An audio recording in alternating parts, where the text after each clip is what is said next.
their name so that they will know the station they are going to. So we are checking them from the gate using their first name. Then when they come into, we make sure there is social distance, we sanitize them. Then we ensure they are in the correct polling station. Okay. Then they are verified using the KIMS kit. Then they go to check their names in the register. Then they are given their ballot papers. After being given the ballot paper, they go cast their vote, put it in the box, and then leave the polling station. There's no indelible ink? There is the indelible ink before they leave the polling station. Okay. Yes. Cumulatively, that process is taking how many minutes? For a particular, the maximum we take for a voter is 2 minutes. That is the voter who has issues with the fingerprints when they go to the KIMS kit. But if a voter has the best fingerprints, they take less than a minute. All right. Yes. What is your projection of the voter turnout? Because I see it's quite encouraging. It's not like the other by-elections. What are you projecting as the voter turnout today? Today we are very encouraged because by now we have a percentage of around 20%, and it's still early in the morning. So we are expecting people to come out and vote in big numbers in these by-elections. It's unlike other by-elections we have witnessed low turnout. In this by-election, we expect people to turn out in big numbers. All right. Demographically, as we wind up, because I see there's quite a number of what you would say old people turning up to vote, and you wouldn't compare that with the number of youth who have come out to vote. Have you seen, the differences in demographics as people come in to vote? I try to think that the very elderly people, they come out early in the morning. So we are expecting the youth to come out during lunch hour and even during the evening hours. So we expect more people to come and vote and exercise their democratic rights. All right. Yes. Very interesting, and we'll get to see that. Thank you very much, presiding officer in charge of station number 1 at Gashie Primary School, speaking to us about the entire process and how it is ongoing. Very few cases or incidences of insecurity, O'Brien Kimani, although there have been accusations and counter-accusations over who wants to rig what election. But we are in Gashie Primary School. This is the voting area for the Jubilee candidate Kareri Njama. He was supposed to vote at 10. It's minutes after 10. We're still waiting for him, and I'm sure after he's done, he will do a live press conference, and we'll be sure to bring you those details. O'Brien? Very well. I mean, it's quite interesting. The returning officer is talking about currently a voter turnout of about 20%. There are projections that we're likely to see a national voter turnout in Kiambaa of about 50%. From your analysis on the ground, do you think this is achievable? O'Brien, I can barely hear you.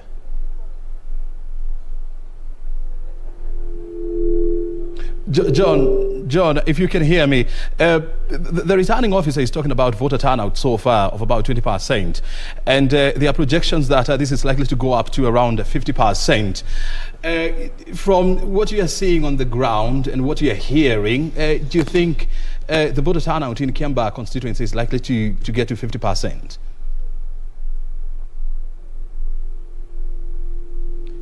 O'Brien, you'll just excuse me for a bit because I can barely hear you. Probably we need to reconnect again. Generally, that's just the feeling around here. If you could just take a little bit of a breather, or continue with what you're doing, and then probably can find reconnection so we can have a flowing conversation in a bit. Audio challenge there, but let's try to reconnect it. But in the studio we have Steve Muguga. He's a lawyer. He's been with us here. He's been helping us understand and interpret all these, and of course make it easy for you to understand. Thank you very much, Steve. Why does Kiambaa election matters? Lovely, O'Brien, and good morning, viewers. Kiambaa election or by-election matters because it is, described simply as the litmus test of the state of affairs on the fallout between the DP and His Excellency the President.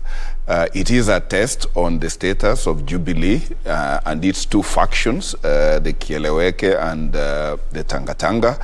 And it is also a test of what Mount Kenya voting pattern is likely to look like, and that is why it is a do or die for everybody. No wonder all the MPs from all factions were putting their best foot forward, and that is why this is an election to watch, because it will speak a lot of what way future for 2022 elections, particularly which side Mount Kenya will be facing. The Mount Kenya will be facing. I'm very sure you can't say this with a lot of certainty because the voting is currently underway. What happens if either of the candidate wins? Well, whichever candidate wins, of course, it is going to be party after party for the winning team, and it is going to be all tears for those who lose. But I see this to be a very close election. It is going to be a very tight election, and whoever wins, the margins are not going to be significant, so much so that one can say that they are in control of the ground. In my view, whoever wins will inform what the formations will look like going forward. Yeah. And it's proper to know that there are about 8 candidates who are contesting in Kiambaa by-election, and of course remember this is as a result of the death of the former Member of Parliament, Paul Koinange, the late.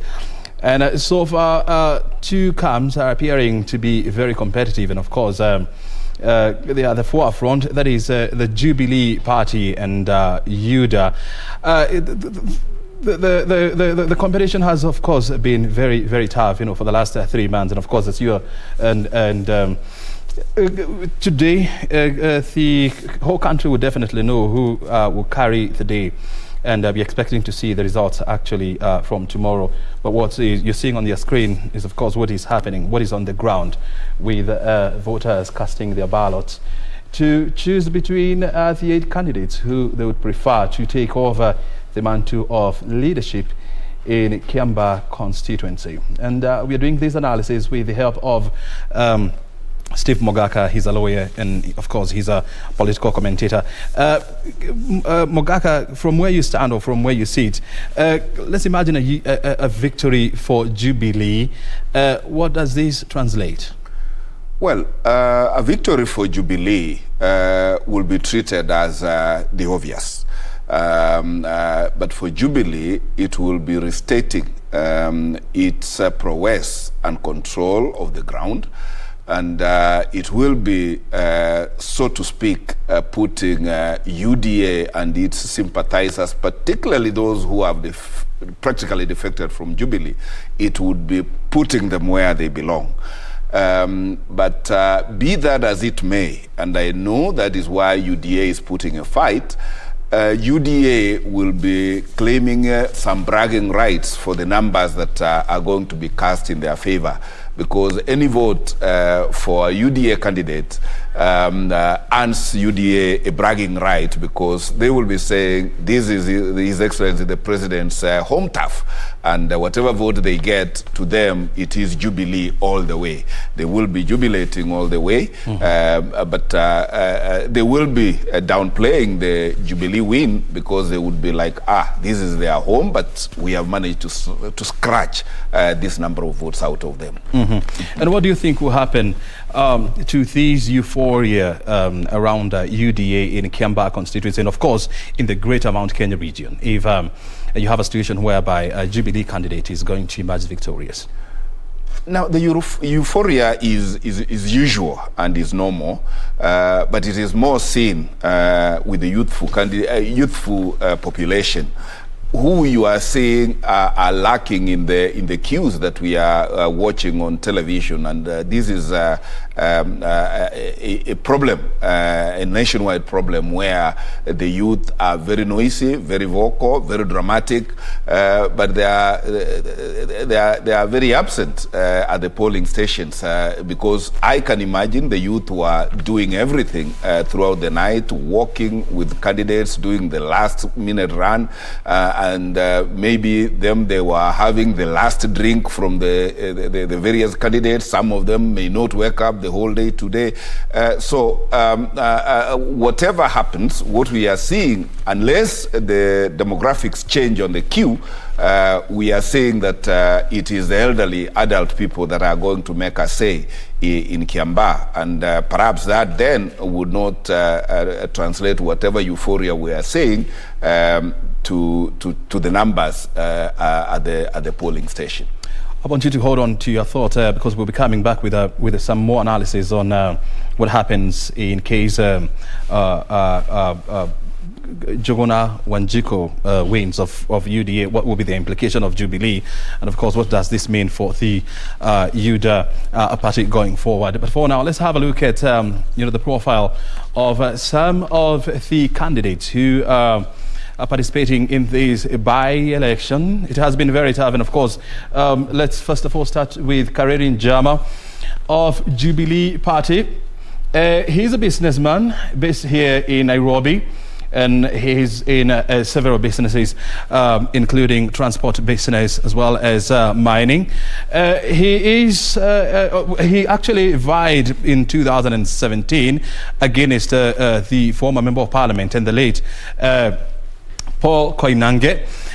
He has been associated with various political groupings in the past, and this time around he is now the candidate for Jubilee party, and he is from Kihara ward.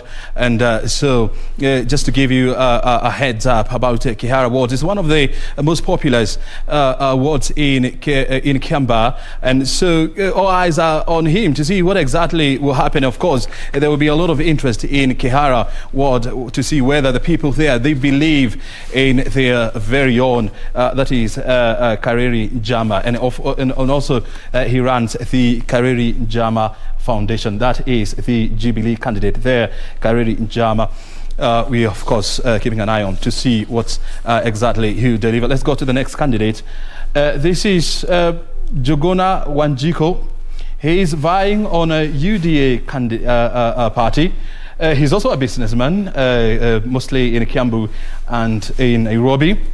He has been involved in various charity events in Kiambaa constituency, and of course he is considered to be new into the world of politics, but all eyes are on him to see what kind of surprise he's likely to pull in Kiambaa constituency. And remember, the PEP party, which is associated with Moses Kuria, it's withdrew its candidature in favor of this candidate. So a lot of expectation has been placed on his shoulders to see how he's going to deliver this time around. And of course, one point to remember is that this by-election is going to be critical in deciding who is likely to carry the flag come the year 2022. And so all eyes are on these candidates. Let's go to the next candidate. This is Richard, Lucy Wanjiru, yes. And this is a candidate on Party of National Unity. She withdrew from the race in favor of Jubilee, even though her name is still in the ballot. And she is also a businesswoman, and she has been very vocal in campaigning for the inclusion of women in leadership in Kiambaa County. She is also associated with various women groupings in Kiambaa County, and so she's not a new face in the politics of Kiambaa, and so we're also going to monitor how she's going to perform, because it's also going to inform how popular her policies have been in the past. Let's go to the next candidate.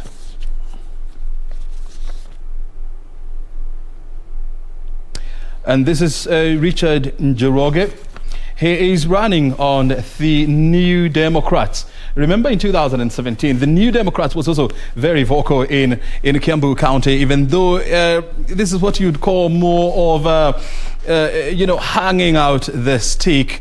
Hanging out or too much of the season without so much a stick. In 2017, the New Democrat was poised to be a party to reckon with going forward, but somehow it failed to deliver in Kiambaa County, and so there's a lot of expectations that this time around it may be the era or the season of the New Democrats Party to see what exactly is going to pull through and what kind of punches they are likely to throw. So it is likely to re-energize if at all Richard Njoroge of the New Democrats is going to win. It's likely to re-energize the New Democrats going forward, and so you'd expect a lot of competition going ahead in the 2022.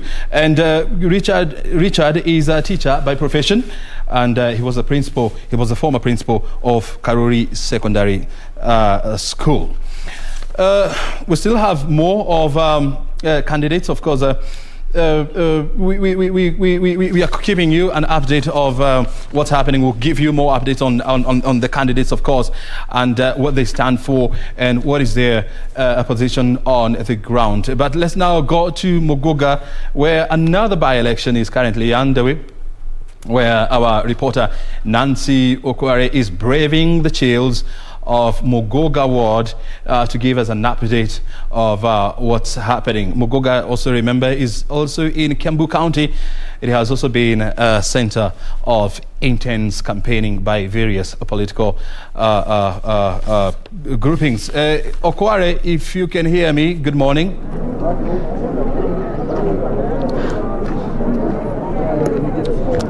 Well, a very good morning to you, O'Brien. Give us an update on what's happening there. Indeed, we are coming to you live from Muguga Primary School, right here in Muguga Ward, that is in Kabete constituency of Kiambaa County. The election kicked off early morning at around 6 a.m. That's when the polls were open for the public, for the members of the public who are registered voters to come here and cast their ballot. It is a by-election that was occasioned by the death of the former MC of this area, that is Eliud Ngugi, in March 16th of this year. And it is a contest that is bringing together, or rather is pitching around 4 candidates. That is Kamau Thumbi of UDA, Githinji Mung'ara of Jubilee, Peter Njoroge Mugo of People's Party of Kenya, and Mumbi Moses of Third Way Alliance. So far, the candidates who have cast their ballot include Kamau Thumbi of UDA. He was here at around 8 a.m. and he said that despite the process being smooth, there are some, he alleged that there are some chiefs who are mobilizing voters to come here and vote for other candidates. And also the other candidate who voted here at around 9 a.m. is Peter Njoroge Mugo of People's Party of Kenya. And contrary to what the UDA candidate said, the PPK candidate said that the process is smooth so far, and he is satisfied with what the Independent Electoral and Boundaries Commission is doing at this particular place. And of course, we've also managed to speak with some of the voters who came here early morning to cast their ballot, and we are going to speak to a number of them just to hear what they have to say about this process. Shukran sana, simama tu. Shukran sana kwa kujiunga nasi. Pengine tueleze jina lako na ulifika hapa kupiga kura saa ngapi? Naitwa Ani Mugore. Nimekuja saa 2:30 na nimetoka saa 4:30. Na pengine katika shughuli yenyewe ya kupiga kura, ulipoingia kule ndani, umeona inaendeshwa kwa njia ambayo imekufurahisha? Nimeendeshwa kwa njia inanifurahisha. Na mnatarajia kupata kiongozi mpya ambaye atawakilisha katika eneo la wadi. Pengine matumaini yenu ni yapi? Ni kipi ambacho mngependa afanye katika kipindi cha mwaka mmoja ambao uliosalia kabla ya uchaguzi mkuu? Katika kipindi cha mwaka mmoja ile tulikuwa tunataka afanye, ndio atutengenezee mabarabara, atupatie inaitwa basari, ndio atupatie za watoto wetu ndio waweze kusoma, kwa sababu ni watoto wengi sana wanakosa shule na wanakosa basari. Na pengine tunapoangalia katika eneo la Kiambaa kumekuwa na mizozo ambayo imeshuhudiwa tayari, manake kuna uchaguzi ambao unaendelea. Wito wako kwa Wakenya na wakazi wa eneo hili la Muguga ni upi kuhusiana na kudumisha amani? Kudumisha amani kusema nini? Watu pengine kusiwe na mizozo ama vita wakati wa uchaguzi. Hakuna, sijaona saa ile nilikuwa nimekuta hapa, hakuna. Naam, shukran sana, shukran. Bila shaka tutakuwa tunazungumza pia na mpiga kura mwingine ambaye alikuwa amewasili hapa kupiga kura. Tueleze jina lako na ulifika hapa saa ngapi? Kwa majina naitwa Wilson Kioko. Nilifika hapa si muda mrefu uliopita, kama saa 4 hivi. Ya saa 4 hivi ndio nilivyofika. Na pengine umepanga laini kwa muda upi na shughuli yenyewe imekuwa gani? Kuja kuwa na laini, nashukuru sana, haswa katika kituo ambacho nilikuwa napigia kura hakukuwa na laini, walikuwa wanafanya kazi kwa wepesi. Yeah. Matumaini yako ni yapi kutokana na yule ambaye ataibuka mshindi leo hii? Ni kipi ambacho ungeona ungependa kifanywe tofauti ni bali na yale ambayo pengine kiongozi wa awali alikuwa hajatekeleza? Kile ambacho naweza muombea ni kila laheri, lakini ingawa tunajua zote bajeti ilikuwa ishasomwa. Na kwa hivyo bajeti sidhani kuna kiwango cha fedha atakuwa nacho kuendeleza kazi. Labda tuendeleze kazi na miradi ambayo ilikuwepo hapo awali. Akiendeleza hivyo hatutakuwa na shaka bila tu kumunga mkono katika kuendeleza kazi ambayo ilikuwa imetangulizwa na mtangulizi wake. Yeah. Na mwisho kabisa tuzungumze kuhusiana na swala la kudumisha amani wakati wa uchaguzi. Wito wako ni upi kwa wale ambao pengine hawataibuka washindi kuhusiana na pengine kuchochea wananchi? Wito wako ni upi kwa wale viongozi na hata wananchi kwa ujumla? Mwito wangu ni kuambia wadumishe amani, kwa maana katika mchuano ama mechi yote kama vile tulivyoshuhudia bara la Europa, kuna wale walishindwa. Kwa hivyo ukishindwa sikumaanisha kesho hautaweza.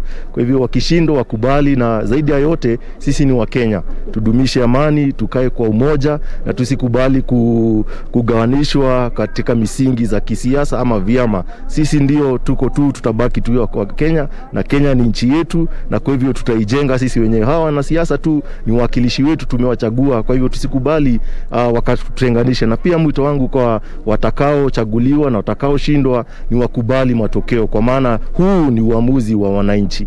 Naam, shukran sana kwa muda wako. Shukran pia. Naam. Yes, O'Brien, we've been speaking to a number. Yes, thank you so much. Yes, we've been speaking to a number of Kenyans, some of the voters who have come here to cast their ballot, and contrary to some of the polling stations that we had visited in the morning, the voter turnout here is quite high. The numbers are good. People are here in good numbers, and we do hope that the voter turnout is going to even improve in the coming hours. We are waiting at around 1 p.m. for the Jubilee candidate, that is Githinji Mung'ara, to cast his ballot, and we'll be bringing you that live. Remember that it is a ward that has around 18,367 registered voters and 29 polling stations. After this, the tallying center will be at the Muguga Gatonye Secondary School. That is where all the presiding officers will be taking the votes that have been tallied from the various polling stations for compilation before the winner is announced. That is after the exercise comes to a close at around 5 p.m. O'Brien, we're going to continue keeping tabs on what is happening here, and of course we'll be giving our viewers more updates as soon as we get them. For now, I hand it back to you in studio. Very well, thank you very much indeed.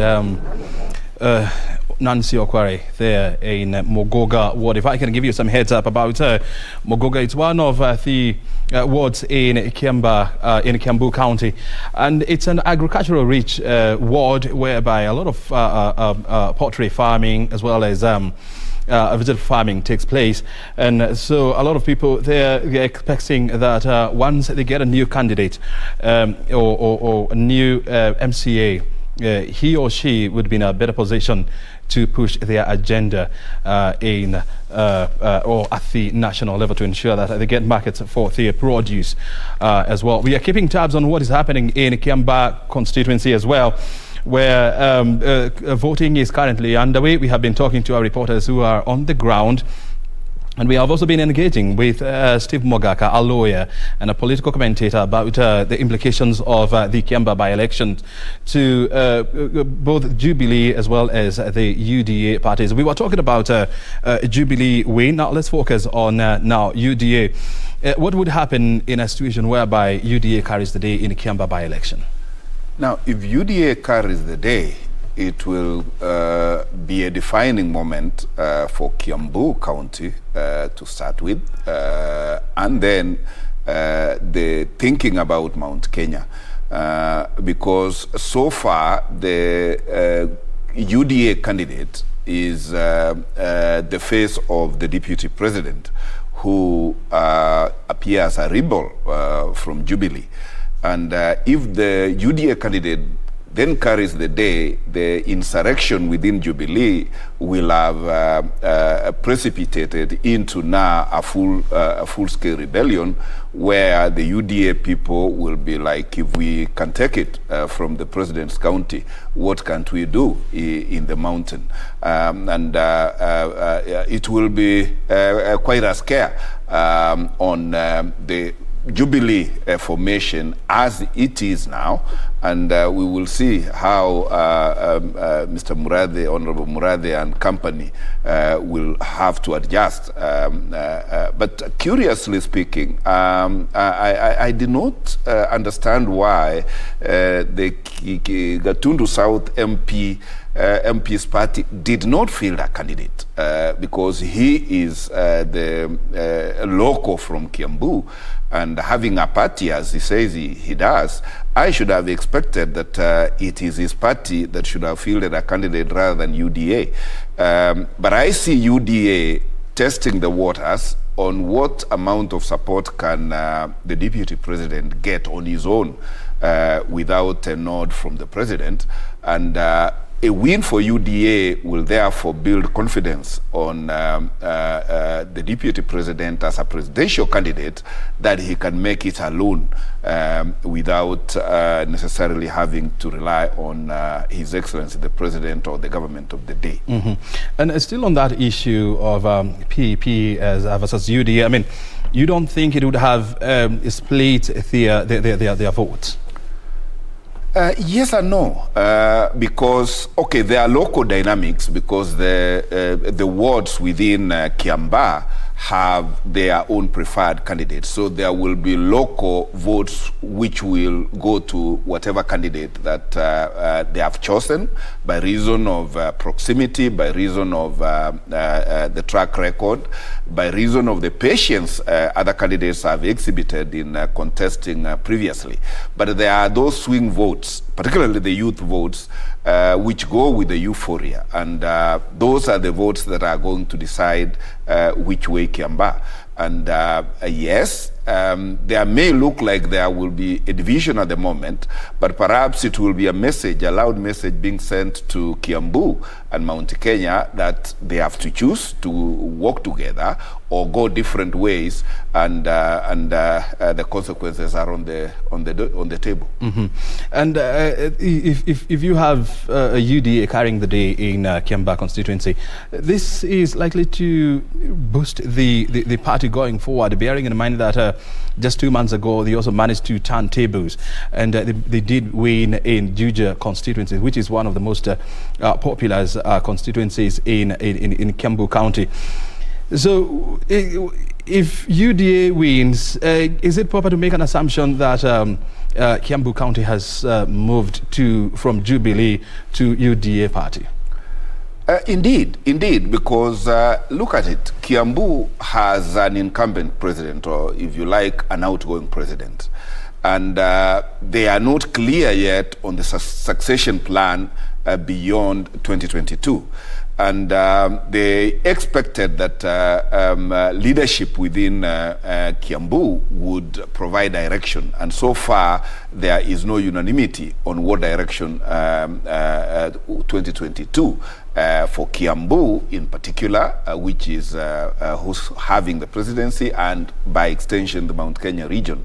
So I think this is trying the mic, if you like, on which way after 2022 or which way into 2022. Because if you look at the Jubilee candidate as a handshake candidate, because curiously again, ODM, which is one of the largest parties in the country, has no candidate in Kiambaa. So presumably, the ODM candidate is the Jubilee candidate, and therefore a loss for the Jubilee candidate is actually can be construed as a loss for the handshake, which therefore tells who is the preferred presidential candidate for Kiambaa, if you like, Kiambu as a whole, and then perhaps by extension Mount Kenya. That is why those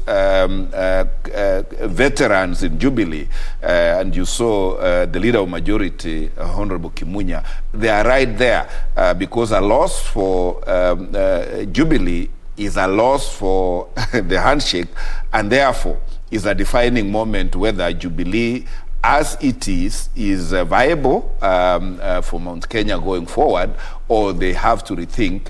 And it will also inform the political alliance dynamics going into 2022, because there are no alliances which are permanent. Who knows? UDA can again do an alliance with Jubilee going forward, just as ODM is trying a merger, if not an alliance with Jubilee. So the result, a win for UDA, will really send everybody to the thinking table on whether handshake or UDA direction. Call it hustler, as they love to call it. And when you look at the two candidates, the UDA candidates and Jubilee, Karedin Jama of Jubilee is in his mid-50s, while the UDA's Karanja Wanjiku is in his mid-30s. Do you think the age issue is also going to emerge in this by-election? Oh, certainly. And the choice of candidates, if you look at the age profile of the Jubilee candidate, it is speaking of maturity, they are speaking of continuity, they are speaking of kazi endele. But the candidate choice for UDA is deliberate in that it seems to carry the face of their manifesto. It's, a struggler, a hustler, and therefore appealing to the youth, who are the bulk of the voters, that there is a generational war, and we need to host the old Jubilee and come to a more modern UDA, more young and energetic UDA. Hence, yes, a generational war may play out, and that is what UDA is actually banking on, that if they got the youthful leader, then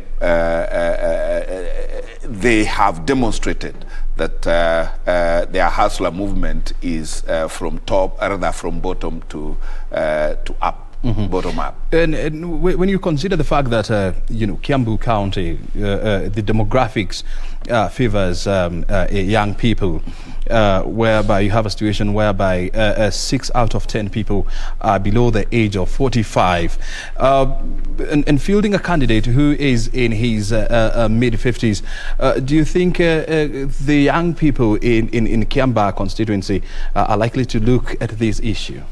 Oh, certainly. The young people, of course, who are absent from the queues, as we have just watched, there are some who would be generated. I mean, look like me syndrome. They would vote for a young person because they are young, because there are really no ideologies, there are really no serious policy or manifestos being sold by either party. But the youth, the bulk of them might think, yes, let us go our way. But those who take counsel would be told that you cannot cut the tree on which you are climbing. And I think this must be the message Jubilee campaigners are saying. I mean, you can't cut your legs, and you are in government. You cannot walk out of government, particularly before the end of term of government. So stick to your government and see it through.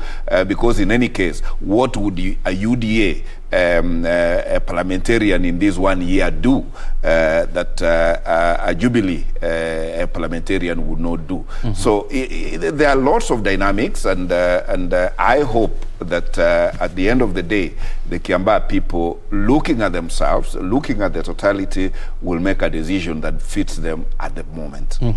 And UDA is hoping that, or is banking on young people to deliver the seat of or this seat to the fold. And from the pictures that we are seeing on the ground, there is somehow like the older generation has somehow dominated the voting, probably maybe in the early hours, but we'll be monitoring to see how this unfolds going forward. And when you look at Karanja Wanjiku of UDA, I mean, in his mid-30s, he's being touted as the face of the future of the UDA party. And if he doesn't clinch this position, I mean, what would this narrative of hustlers and projecting or thrusting young people into the leadership position, where will it leave this narrative? No, it is really a real test for the hustler movement, and had it been a youth movement, it would be different. But hustler connotes, a different message. You can be a youth yet not hustler, yes, if this UDA candidate, Youth for Aziz, does not go through, because remember, looking at the registration of voters by IEBC since the last election, it has been very marginal. Meaning most of the youth we are seeing may not be having votes to cast, may not even be having identity cards. And this is a problem everywhere in the Republic. And therefore, if youth were to be counted on to propel their own to power, they have a challenge because they are also last minute voters, and they are easily swayed, because I do know elsewhere where youth would be given 200 bob in exchange of their ID on polling day, like we call them hustlers, they would rather have the 200 and part with the ID temporarily, and count on the 200 shillings for a loaf of bread. So youth are manipulable, and therefore may not be a block that can propel one of their own to whatever. But if the UDA candidate failed, then of course it is a question mark on the hustler movement. That is number one. And number two, as I said, whatever votes the UDA youth candidate gets will earn UDA bragging rights in Kiambaa, saying, look at how young candidate we presented. Look at where we presented, at the bedroom of His Excellency the President in Mount Kenya. Look at how many votes we have garnered. So any which way for the UDA, whatever the outcome, they will be banking on the votes cast. And that is what will give them the bragging right around, saying this is how much we can get on our own in Mount Kenya. And yes, UDA may not necessarily be representing the youth movement in this country, but when you look at what they represent, I mean, what they espouse, for example, their party symbol is a wheelbarrow, and they have been going around giving people wheelbarrows. I do not see a situation whereby I'll be giving an older person, a wheelbarrow, because you're supposed to use it to do business around it. So the focus is more so on young people, and no wonder probably maybe that's why they even went for a younger person, to contest against Kareri Njama of Jubilee. Indeed, if you look at the moves and theatrics of the hustler movement, it is really not about youth. It is really not like hustler. It is like a protest movement that is being precipitated, and that is where, when you dissect the surgery of the hustler concept and movement, it does not carry the youth, as it were, because even the wheelbarrow they are giving, which is a Stone Age kind of building or construction equipment or tool, it does not inspire. How I wish that their symbol was like the laptop that the Jubilee government did not deliver to the children, because the bulk of our youth are into internet, are into, that would have resonated a lot more to the youth, particularly those who want to embrace technology and fly. But be it as it may, it is their choice. Coming as they do from Jubilee, because the bulk of the hustler movement proponents are actually graduates or alumni of Jubilee. So if we were to question who they are and why tuko pamoja 2013 and 2017 and now hustler in 2020 as 2021 as they are doing in Kiambaa today, there are lots of questions philosophically you can ask about this changeover, this makeover. But as Professor PLO Lumumba says, whether you change the forest, the monkeys seem to remain the same. It is the costumes that they keep changing and play around with the psyche of the voters. And the voters seem to be excited, and ecstasy takes them the direction these same monkeys seem to be taking us. Mm-hmm. And we also saw in Junja, there were pockets of violence there, and the IEBC was somehow castigated for being soft and, of course, not playing by the rules of elections in this country. And so you would expect them to redeem their image from those allegations with the Kiambaa by-election? Unfortunately not, because this election, when it is tight, and this election when it is again a competition between a team that has everything to lose and a team that has nothing to lose, like is the case in the UDA Jubilee thing. Jubilee has everything to lose if the election were disrupted, and UDA have everything to celebrate if the elections were disrupted or there were drama like they tried to do in one polling station.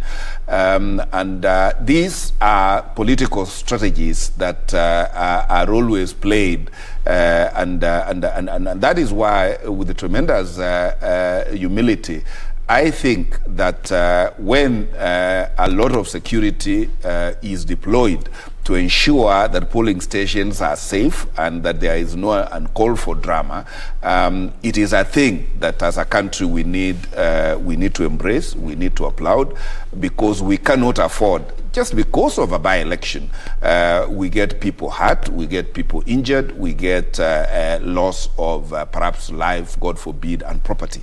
And that is the reason why whatever attempts were made at Juja, I do not think will be repeated in Kiambaa, because Jubilee, who are in government, will have everything to lose if there were fracas in any polling station in Camber. Mm-hmm. I don't foresee that happening. Mm-hmm. They will only come and cry that there was too much unnecessary security, but we are better careful than regret thereafter. Mm-hmm.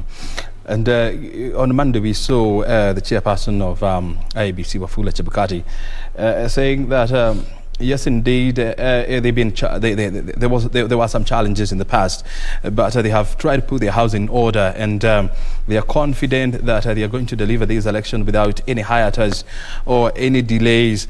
And we are likely to see the winner of this contest tomorrow. If IBC manages to deliver this by-election without much hiatus or problems, could this be a pointer as to how the country is likely to act in about a year from now, in 2022? Unfortunately not, because a by-election can never be a yardstick of what a general election will look like. Because this is a by-election, this is actually one election in one constituency. In fact, call them two by-elections in one constituency and one ward. You cannot compare that with 6 elections in every constituency, which a general election is about. Very well. With tremendous respect to the chairman of IBC, these by-elections will not speak about. Very well. I want you to hold on to your thoughts, because now we want to dash to Kiambaa, where the Jubilee candidate Kariri Njama has just cast his vote and he's about to give press. Let's now dash over to Kiambaa constituency and get to understand what's happening.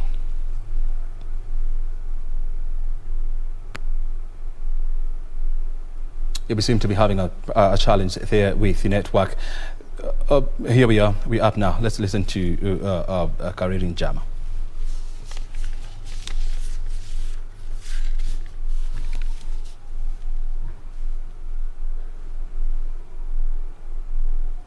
Oh, not yet, but we are still working on that. We'll give it another stab to see whether we'll be able to go to Kiambaa constituency, where Kariri Njama is speaking. Let's try this.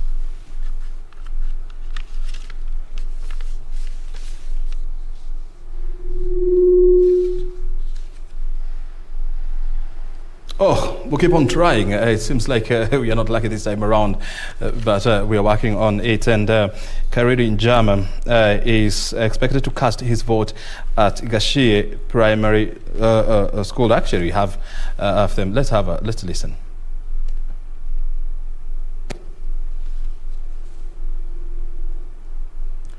The pictures that you can see on your screen is, of course, that is Kariri Njama of Jubilee Party at Gashie Primary School, where he is on his way to cast his ballot. He is one of the 8 candidates who are vying for that post that was left vacant by the death, following the death of the former Member of Parliament, the late Paul Koinange. That is the man where the hope, or whose hopes of Jubilee Party lies on,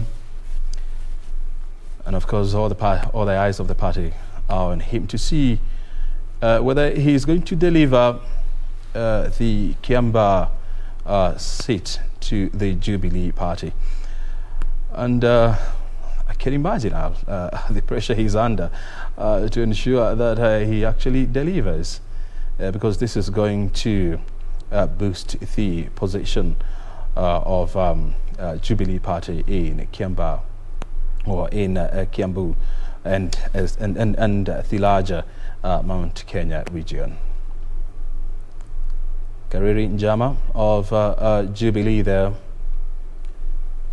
is on his way to cast his ballot at Gashie Primary School. This is Kiambaa constituency by-election. We continue with the conversation here. As you can see, that is Kariri Njama. I mean, you don't want to imagine the the pressure he's under to ensure that he delivers, right? I can imagine, because there's all eyes on him, and he's the face of the government of the day, and he really has to. And you can notice he's flanked by elderly people, as we indicated. Where are our youth? in Kiambaa because they are the majority voters in this constituency. Can we assume that they are working? Well, they are busy working. They must be working. They must be working, or perhaps they are with other candidates. But really, polling stations which are youthless, quite interesting. What do you think he's telling? Can you try to think through what he's telling the people who are just beside him there?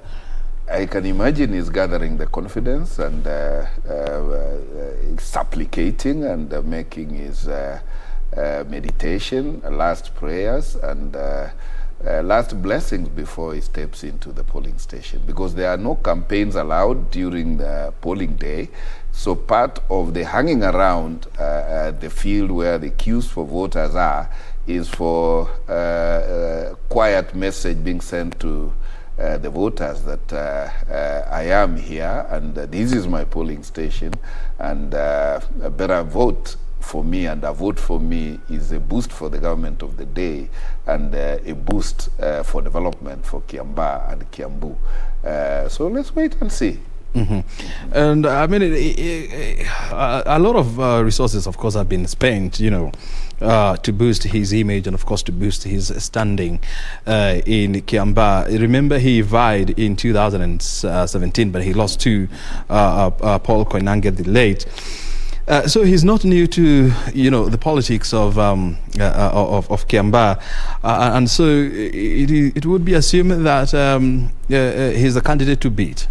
Honestly, he should be. He should be because having been in the ballot last time and having contested not once, not twice, there are usually sympathy votes that come along saying, since this guy was there last election and we opted for the late Koinange, perhaps it is time now to let him complete the term. So there are natural votes, particularly from the mature voters, who would give him a thumbs up. But as usual, the youth live by the day, and they'd rather deal with experiments, and that is why the UDA candidate will be a force, particularly amongst the youths who will present themselves to vote and vote. And Kiambaa by election, we have also seen you know the heavy involvement of politicians outside of Kiambu County. We've been seeing the leader of majority in Parliament, Amos Kemunya there, and the member of Parliament for Kipipiri, which is in Nyandarua County. He has been at the forefront of campaigning for Karirinjama. We have also seen other people like Ndede Nyoro, the member of Parliament for Kiharu, all the way in Murang'a County, being very, very vocal in supporting or in trying to garner support for the UDA candidate. How did we end up here, whereby politicians from other regions or other areas would come and vote for, a campaign for a local candidate? O'Brien, when I was young and those times of Honorable Elijah Mwangale, there was a word coined called political tourists. Whenever there is a by-election, normally it is not about the candidate. It is about formations. And therefore, whatever formation that the Jubilee candidate is representing, they will all be there. I saw Kaninikeg, I saw the Nyeri MPs, they were all parading there. Just as much I saw the Rift Valley MPs, Akina Sholei, name them, they were also in the campaign trail. So much so that the by-election, and unfortunately by-elections never bring forth the best of candidates, because they only bring out the result of the two tussling forces. It has always been a two-horse race between the ruling party and, if you like, the opposition. At this election being manifested in the face of UDA. So it is really not the business of the candidates. It is really the business of us who back certain formations, and that is why there have been serious political tourists in Kiambaa. I hope the eateries and mamambogas of that place made business, because this by-election is actually a commercial enterprise for many, and perhaps that explains why the youth are still in the market making their coins. That is why other youthful mamas are in their stalls making their coins, so that they come at lunch break to vote, or come at the tail end of the day to cast their vote. Well, and as you can see on your screen, that is the Jubilee candidate, Kareri Jama, flanked by, is it a young, this looks like a young... It must be a daughter, or maybe a daughter, or his granddaughter. His son or his granddaughter, I don't know. He's there, actually, and I want to believe he's being taken through the motions of casting his ballot. So maybe he's having a chat with the people who have already cast their ballots, maybe asking them what has been their undertaking there, and we are keeping an eye on what's happening in Camber constituency, where the by-election to elect a new member of parliament is currently underway. Jubilee party is fielding Kareri Jama.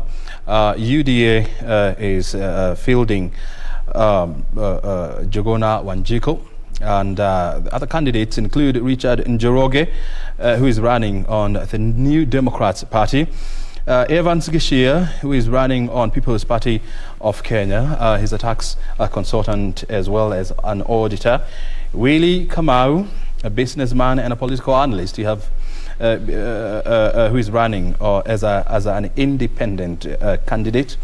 There is Isaac Karomo Mushogi, who is running on Federal Party of Kenya. He's the youngest candidate in the race and hopes to upset strong parties like Jubilee and UDA. His main focus is to revive the youth project in Kiambaa constituency to ensure the young people there they get jobs as well as employment. And also we have Lucy Wanjiru, who is vying on a Party of National Unity party, but she withdrew from the race in favor of Jubilee, even though her name had already been put on the ballot. She's a businesswoman also. And we have David Mogo, who is also running as an independent candidate in Kiambaa. And of course, we're also keeping an eye on Muguga ward, where another by-election is underway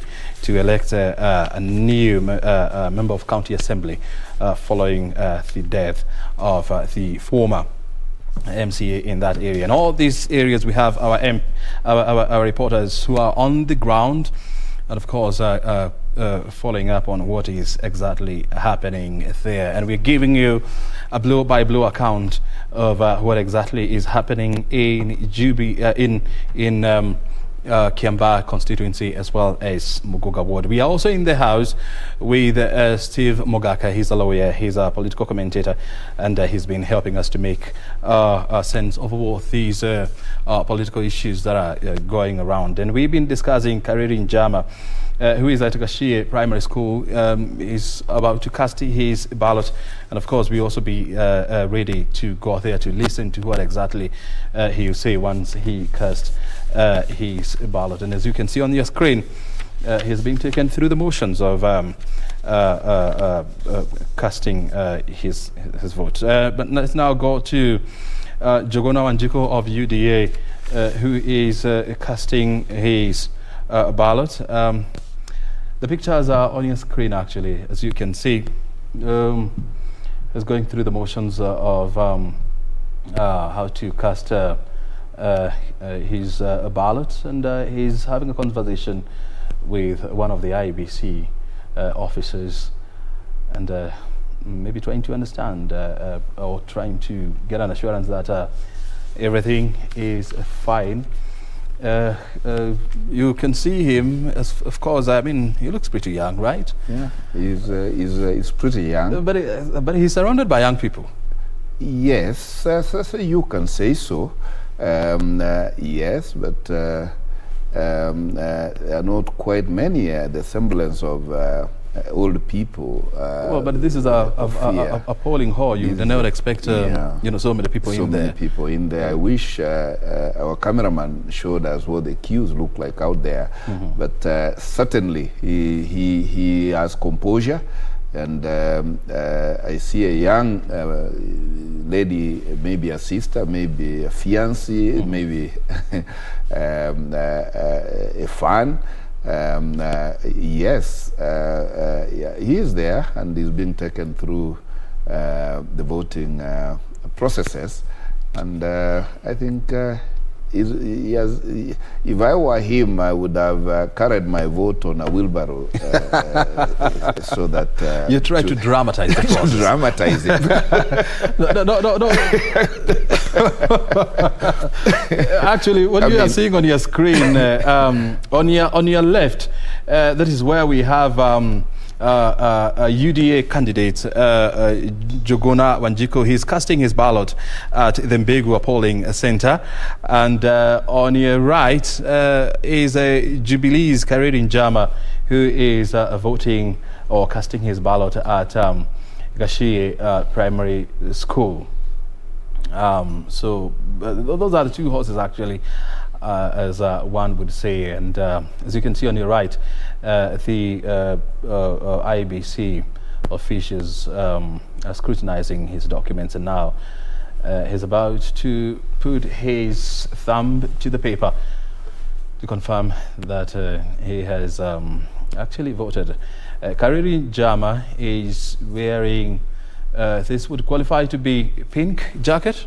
Oh yes, and this is pink, jacket, right? Yeah, it is a pink jacket. Pink jacket, and the UDA candidate Karanja Jogona is wearing a golden jacket. Sure. Is that right? Yes, that is right. And he also has a cap on him, and a mask. And it seems like they are doing these at the same time. They are doing is a parallel voting, and I think that is why KBC should be commended, giving us live 2 screens at the same time. Where else would you watch this other than on this national television? It can't get better than this, I guarantee you. Oh yes.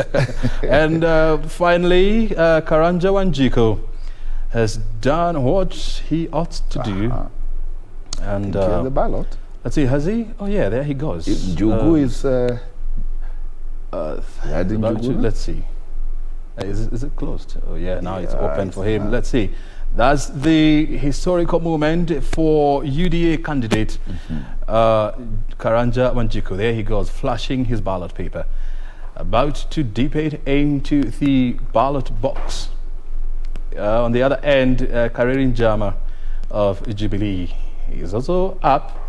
And there goes the ballot paper, almost in, and there you are, finally in. And Karanja Wanjiku finally has cast his ballot, looking quite emphatic, right? Oh yeah, I was telling you, I mean, he's in the company of young people. Yes, oh yes. Yeah, and also espousing the looks of a young person, there with a baseball hat. And his fingers getting marked just to show that he has finally cast his ballot. He's now emerging out of the hall. Let's see whether he have any word with the press. There goes Kariri Njama, also with his ballot paper. He's about to do what he ought and what he needs to do. He goes to the booth, and let's see. It's quite unfortunate we wouldn't be able to see who he's going to tick for. Yeah. Oh, sure. It's a secret. Yeah, it's a secret process. A secret ballot, and obviously will take for a candidate of his choice. I hope he chooses himself as this candidate of choice. I hope so too, yeah. There goes his ballot paper. Let's see. He's about to cast his ballot. And on the other end, at the Muguga Primary School, the UDA candidate is about to give a press a statement. I'm just wondering how the two will be done, if at all they are going to talk at the same time. And this is where the media... there you have it, about to drop the ballot into the box. Oh my goodness, I wish he could do this first. Let's first of all listen to the press by the UDA candidate. Lines wenye wako nyumbani na waomba wote watokezee wakuja wapige kula, na najua ya kwamba kila mahali ambapo tumetembea kuna amani, hata kana kwamba kuna watu ambao wametumika sana from our other opponents, wametumia the chiefs and other members of parliament. And as you heard yesterday, PLO alisema ya kwamba hakuna mbunge ambaye ameruhusiwa kukua kitembea kituo chochote cha kupiga kura, but that is not the case. Sisi tumejirestrain, but wale wengine bado tunawaona katika vituo za kupigia kura. But tunaambia watu wa Kiambaa ya kwamba kazi tumefanya mingi, wakati huu waamke wapige kura, na ili wahakikisha kwamba mbunge ambaye wanamtaka ni yule ambaye watampigia kula wao wenyewe, ambao there is a lot of voter bribery huko nje. Tumeona magari mingi, machief pia, lakini naojua watu wa Kiambaa watapiga kura mahali ambapo wanataka. That's all. Okay. Thank you very much. First and foremost, we really want to commend the IBC. The exercise has been very smooth and very well organized, and we are very happy. And this is a confirmation that the IBC can be entrusted in the next general election. We, however, want to condemn in very strong terms the massive bribery by the members of the National Government Administration, chiefs and assistant chiefs, who have 500 shillings notes. They are all over the constituency, bribing voters, intimidating them to vote the Jubilee candidate. But we are grateful that the people of Kiambaa are eating the money and voting right. The people of Kiambaa have refused to be intimidated. And I think the outcome of this by-election is a pointer to what is going to happen in the next general election. So we want to thank the people of Kiambaa for being peaceful. Despite the provocation, they have remained peaceful. Both from UDA and Jubilee, they have refused to fight each other for the time we have been campaigning.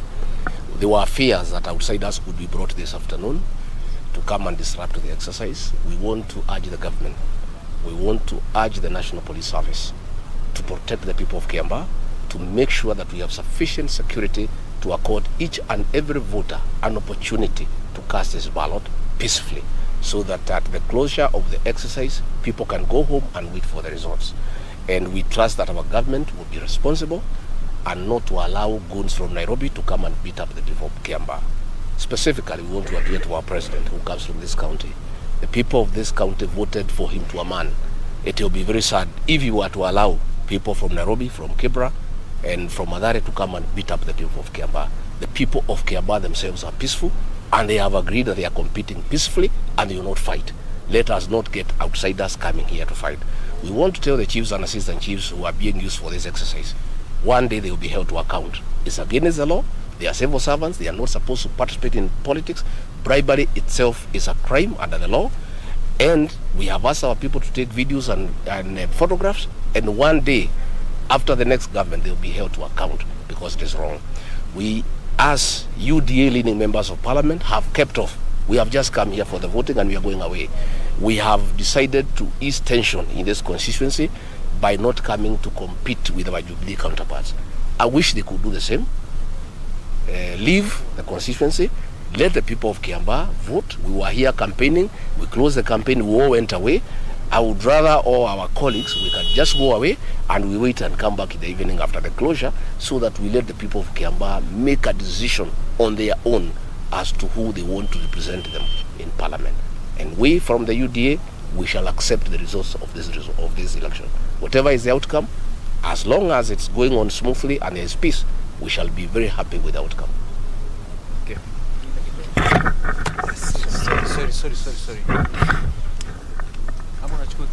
Regarding Gachagua, they're flanked by John Njuguna Wanjiku of UDA. Quite interesting there regarding Gachagua, who was elected on the Jubilee Party, accusing the Jubilee people of intimidating voters in Kiambaa constituency. This is funny. Indeed, it is funny, and that is the way of politicians. And regarding Gachagua, indeed, a Jubilee elected MP, himself a political tourist in Kiambaa, and speaking even more than the candidate, and you would wonder whose show is it? Is it Rigathi Gachagua from Nyeri, or is it for Njuguna of UDA Kiambaa? These are the drama. They always say it is the other one who is not right, not me. But all said and done, the statements by Honorable Gachagua are very loaded, and you cannot make such grave allegations on national television, casting aspersions on provincial administration or the chiefs and other administration without evidence. If there were any such cases, just hold on to your thoughts. Kariri Njama now is about to speak now. Let's take you back to Kiambaa and listen to Kariri Njama of Jubilee Party after casting his ballot. The rain speaks it all, that we have been blessed by the Lord and the people of Kiambaa, and we are very confident that this is our win. We have done that with a lot of prayers, talking to our people, and the support from His Excellency the President and the party, Jubilee Party. And trust me, we are going to take this as an opportunity to ensure that Jubilee Party is the party of the people of Kenya. Yep. Bro, so maybe as the voting goes to the end or to the afternoon, yes. Are you satisfied so far with the conduct of the election, particularly the security-wise and even the conduct of the officials? Yes, we have no problem. We have faith, as we had said earlier. We have a lot of confidence and faith with IEBC, and even the security machinery that has been provided by the government, and even the conduct of the people themselves. Of course, we are hearing the people who have intent of causing chaos, but the good thing with the security that we have is they are proactive, and every attempt to bring about chaos in the polling station is being arrested at the earliest opportunity. Yes. Maybe, Venerable Kanini, we've seen some of your Jubilee agents being harassed, particularly Majority Leader Amos Kimunya, right there, Siana. What will you say about it? I want to say that there is no law that stops any person from being an agent. If the party so wishes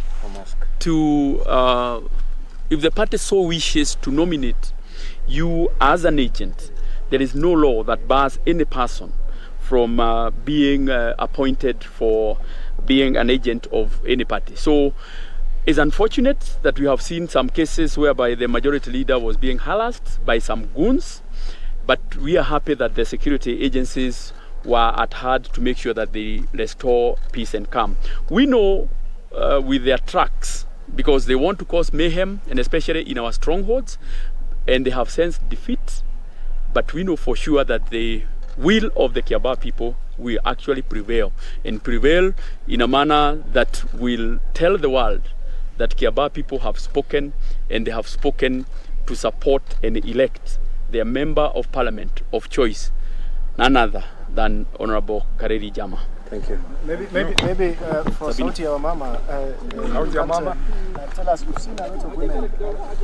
Sauti ya Mama? Yes. Oh, yes. We've seen a lot of Mama coming out to vote. Are you satisfied with the turnout? I'm very happy, and I want to appreciate the women, because you've seen at the end of the day, you have seen the numbers. Women have the power and the potential. And I think that also speaks to us so that we engage the women more.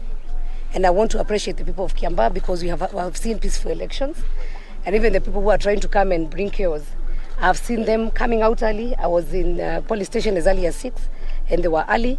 And I can see that by the end of the day, by 4 or 5 p.m. we'll finish. But I also want to urge the ones who are watching us at home, if you have not casted your vote, we kindly remind you that this is an ongoing process and we'll be closing. So it's important that you cast your vote, because lack of casting your vote, you give another person an opportunity to elect a person that you do not want. But so far, so good. We thank God. We have prayed. We did everything, and even for now we're in prayer and trusting God that this victory belongs to Kareri Njama. This victory belongs to the Jubilee Party. Thank you. Kikuyu kidogo. Rafiki zenu. Hamari tuane Kareri Njama na What you're seeing on your screen are what exactly is happening at Gashie Primary School, and where Jubilee candidate Kareri Njama has just cast his ballot, and what followed next is that press briefing there. Interestingly enough, we'd also seen the briefing by UDA candidate in John Njogona Wanjiku.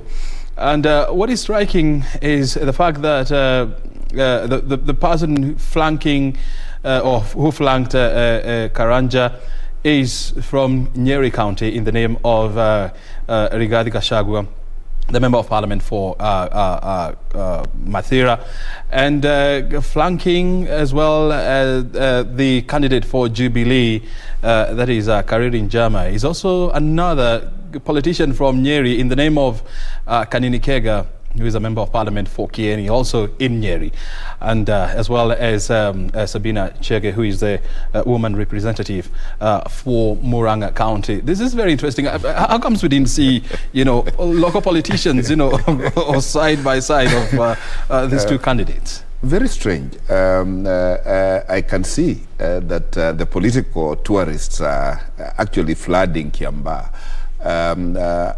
It's surprising that this is happening, of course, without the presence of the Kiambu politicians, and perhaps for the ones from Kiambaa, we trust that they were at polling stations voting, or perhaps they are the agents at the polling station. But it is extremely interesting because during polling day, strictly speaking, the law requires only voters and or agents to be at the polling stations. I doubt whether Rigathi Gachagua is an agent.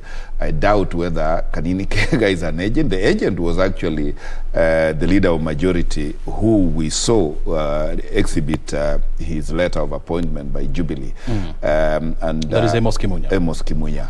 And curiously, Rigathi Gachagua was talking of there being voter bribery.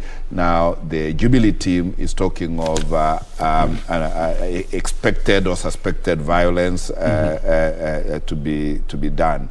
Any which way, I think these are unnecessary political statements, and I think these senior politicians need to exercise restraint on a polling day like today, so that we front more the candidates and what they are going to do if their vote translates to a win.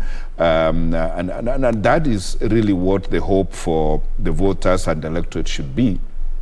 And that is the hope of the rest of Kenya, because whoever is elected from Kiambaa is actually coming to legislation of national in the National Assembly, and whatever legislation he makes is going to impact on everybody in this country and elsewhere, and that is why it is everybody's business, and that's why I commend KBC for bringing it live for every citizen to see what quality of legislature is coming out of this by-election. And of course, it is proper to put it on record that so far we haven't witnessed any cases of violence or bribery, as and those the personal opinions of politicians on the ground, on the ground, and we believe that the necessary agencies will take, or the right agencies will take this and handle it accordingly. And of course, as Steve is saying we all call for political restraints because at the end of the day, elections come and go. But Kenya is here with us to stay. You're watching us live from Broadcasting House. We're taking a short break. We'll be back with more analysis. Stay right here.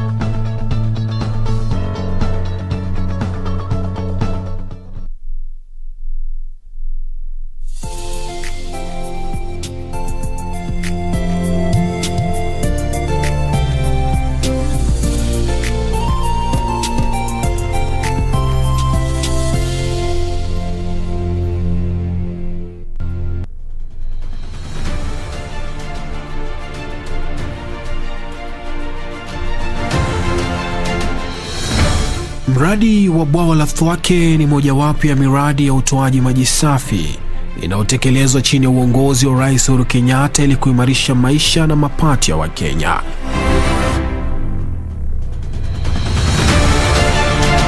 Wiki hii kwenye Project 254, bila infrastructure huwezi inua hali ya maisha ya wananchi, huwezi upate kazi. Bila maji haya ambayo tunafanya, hatuwezi tulime sehemu hizi ambazo tunajua tuko na udongo sawa, lakini ukosefu ni maji. Hiyo ni infrastructure. Nataka kushukuru president wetu sana ambaye ameshikilia hii mradi sana na akaingililia mpaka Wakamba wapate maji.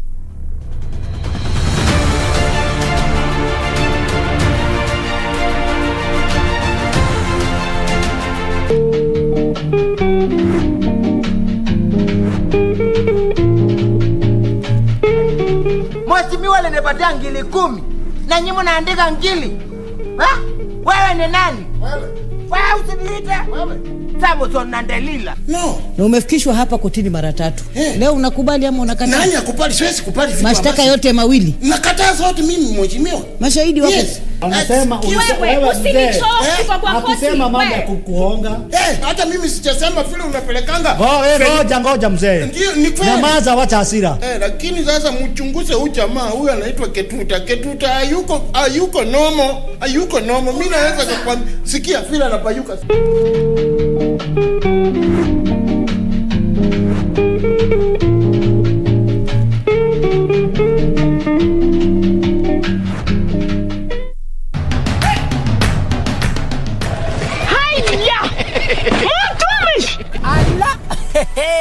Nissan Serena ndio hii. Na unaweza kuwa wewe ndio tunapikia simu. Kodi ya Nissan Serena ni NS. Alafu kisha kwenye amount ni 50 bob. Hii Nissan Serena tunakupatia na shilingi 50. Kujiunga na QuickBid ni rahisi. Enda kwenye M-Pesa, bonyeza paybill kisha weka business number 4032353. Kwenye account weka kodi ya bidhaa unayotaka na bid yako ya chini zaidi. Kwa mfano TV 16. Kisha weka shilingi 20 tu kama idadi yako. Weka bid yako pia kwenye www.quickbid.co.ke. Kumbuka, bid ya chini zaidi ya kipekee ndio hununua. QuickBid, bidhaa bora kwa bei ya chini. Siri za maisha. Siri ya kwanza ya maisha ni kujifunza kusamehe. Ya pili ni kujituma. Ya tatu ni kujifunza. Ya 4 kukubali mabadiliko. Ya 5 kuweka akiba. 6 kutokufa moyo. Na 7 kumtendea mwenzako jinsi ungependa akutendee wewe. Ili kupata skiza tune ya siri za maisha, bonyeza *811 *397#. Bonyeza *811 *397#. This is where it all began. As the mother of broadcasting in Kenya, you can trust KBC to bring you authentic news and programs to your living room. As KBC, we take pride in our unrivaled heritage as Kenya's trusted national broadcaster. Commanding over 92% digital television signal coverage of our country, 23 radio services that cut across our entire language spectrum. Hapa ndio makao makuu ya burudani. A national, regional, and international digital presence backed by the most experienced and top-notch broadcast professionals in the industry. A very good evening to you. The new look Kenya Broadcasting Corporation is truly ahead of the pack. Turn to the mother of broadcasting in Kenya for stories that resonate with our identity, our aspirations as a people united in purpose. Real stories of hard work, of passion, of creativity, of big dreams. Stories that cement our nationhood. Stories that bring us together as one. We take pride in our shared heritage and destiny. KBC. Informing, educating, and entertaining Kenyans as one nation. KBC. Kenya's listening. Kenya's watching.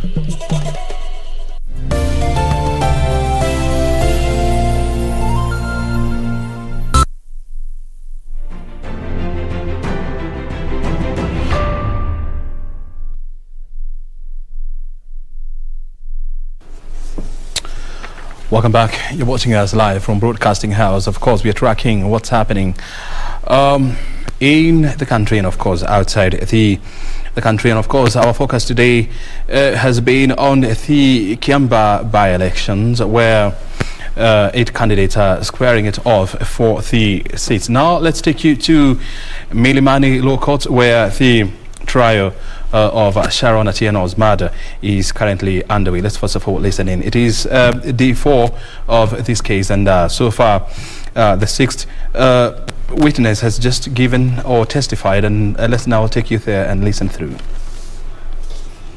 A failure of the part of the judiciary is when you look at what you did vis-a-vis the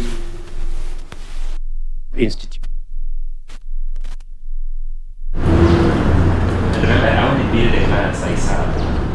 It will mean I tell this client each my overheads for the month fully annual. It makes access to justice impossible. Because when you have clients who have got a lot of numbers, you serve many, then the little collections you make from many of them enable you to run your office. That's the nature of that understand. If your need is not fatigue, it will make access to justice impossible to this client. And as I've warned everybody, we don't roast mail on the roadside for a living on a part-time basis. We are here, this is what we do for a living. So that's the first reality.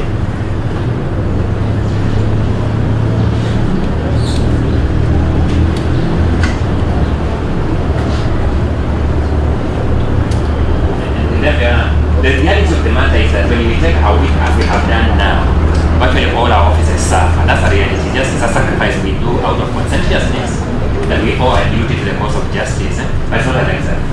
Our offices have suffered. There are people who actually are now sending insults to our phones because we are not picking their calls and we are not responding correspondence, and we may be rounded up to the Law Society because we were here.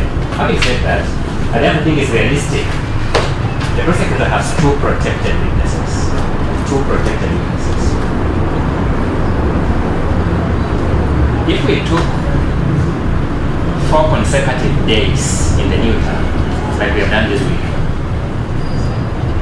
we can be sure that we will finish the 2 protected witnesses and perhaps more, something more. So that one clear burden will be taken from her, the burden of witness fatigue of these particular ones. Then we can thereafter consider another week in the subsequent. So that if we take a block like that, we can make significant progress. And at least speaking for ourselves, for the week we have been here with the cooperative to enable the process to take its course, we commit to just that. So I would recommend that for now, we take a week in the new term.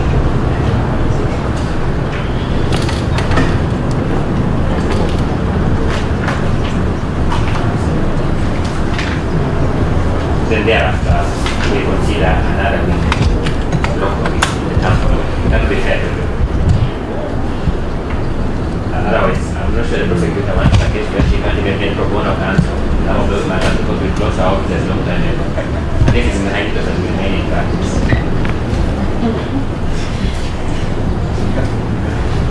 My lady, on behalf of the family should also consider the interest. And what about the fatigue by the family members?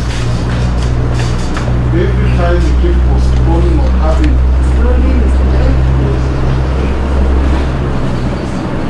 every time we postpone, the court should consider the interests of the family of the people as well. And when you look at the question of fatigue, what about the consequences of intermittent hearings of the family? Well, every time we come here, we are reopening a wound for them. So if we are started in this here, which in essence is being told to spend a lot of time, it does not, it's actually against their interest.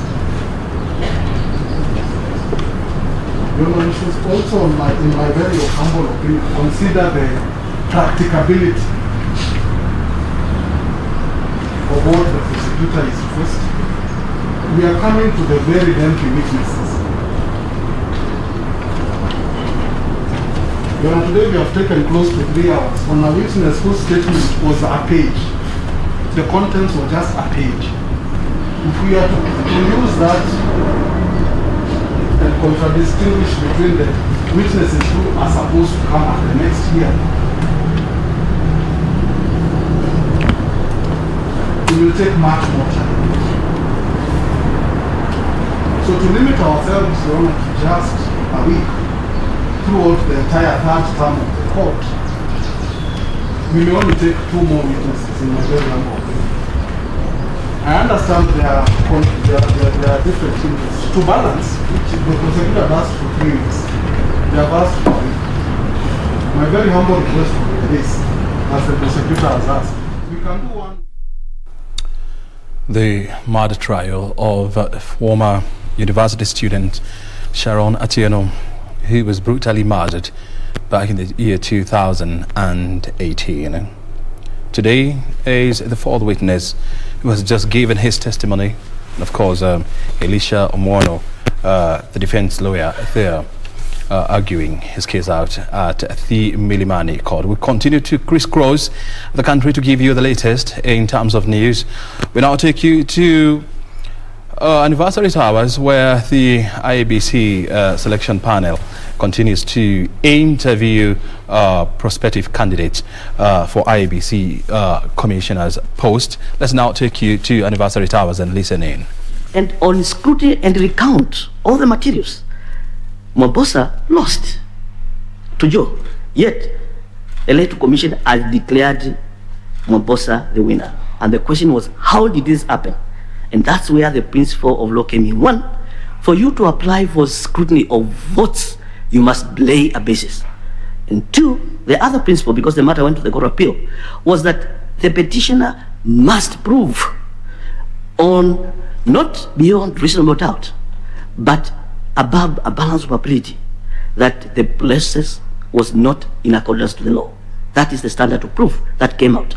And that case is cited up to the Supreme Court today. Standard of proof, you go to section 83, you'll find it there. Originally, it was section 28. That's one case. Now, let me move to the new constitution. I handled the Changamwe election petition recently in 2017. Again, something happened there. In the run-up to the election and the counting of votes, the votes garnered by the candidate who won the election in Changamwe compared to other candidates was more than what was cast.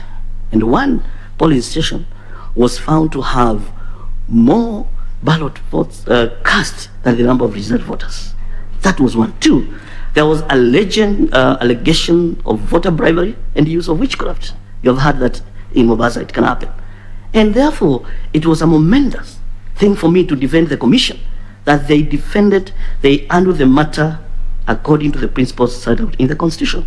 And I was able to convince the judge, not only the High Court, but up to the Supreme Court, that the conduct of the election, although some irregularities were found in the course of tallying and counting of the materials and scrutiny of votes, it did not affect the very outcome of the election. Again, you find that principle in section 63, and it is in Laila Amolo Ondinga 2017 case. Those are 2 cases I can say I have done, but I've done many. You've done more. Yes. Well, I just needed you to refer to those 2 cases. Very quickly, Justus, the question of technology, use of technology in electoral matters, you know what the law provides. What would you have to say about the jurisprudence from our courts on the use of technology in electoral matters? Thank you. The use of technology first came in 2013 and 2017. And you and I know that technology is new to all of us. And there has been a challenge whether technology should be considered to be the primary or should be the secondary in terms of election. We have seen rules and regulation require technology. For example, when it comes to identification of voters using the biometric system, or what now we call the Kenya Integrated Management System, the KIM system, how do we ensure they're working? For us to effectively use technology, we must engage other key stakeholders. For example, the people who supply the networks, so that in each and every police station, we have power, which is accessible. In case the KIMs are not working, we have a residual mechanism to restart them. And where results must be transmitted by way of either email or mobile phone, then the presiding officers, the returning results must be in a place where those results can be transmitted. However, technology can fail you. So for us to be able to be adequately prepared, the procurement of any materials that are supposed to be used in terms of ICT must be secured in good time.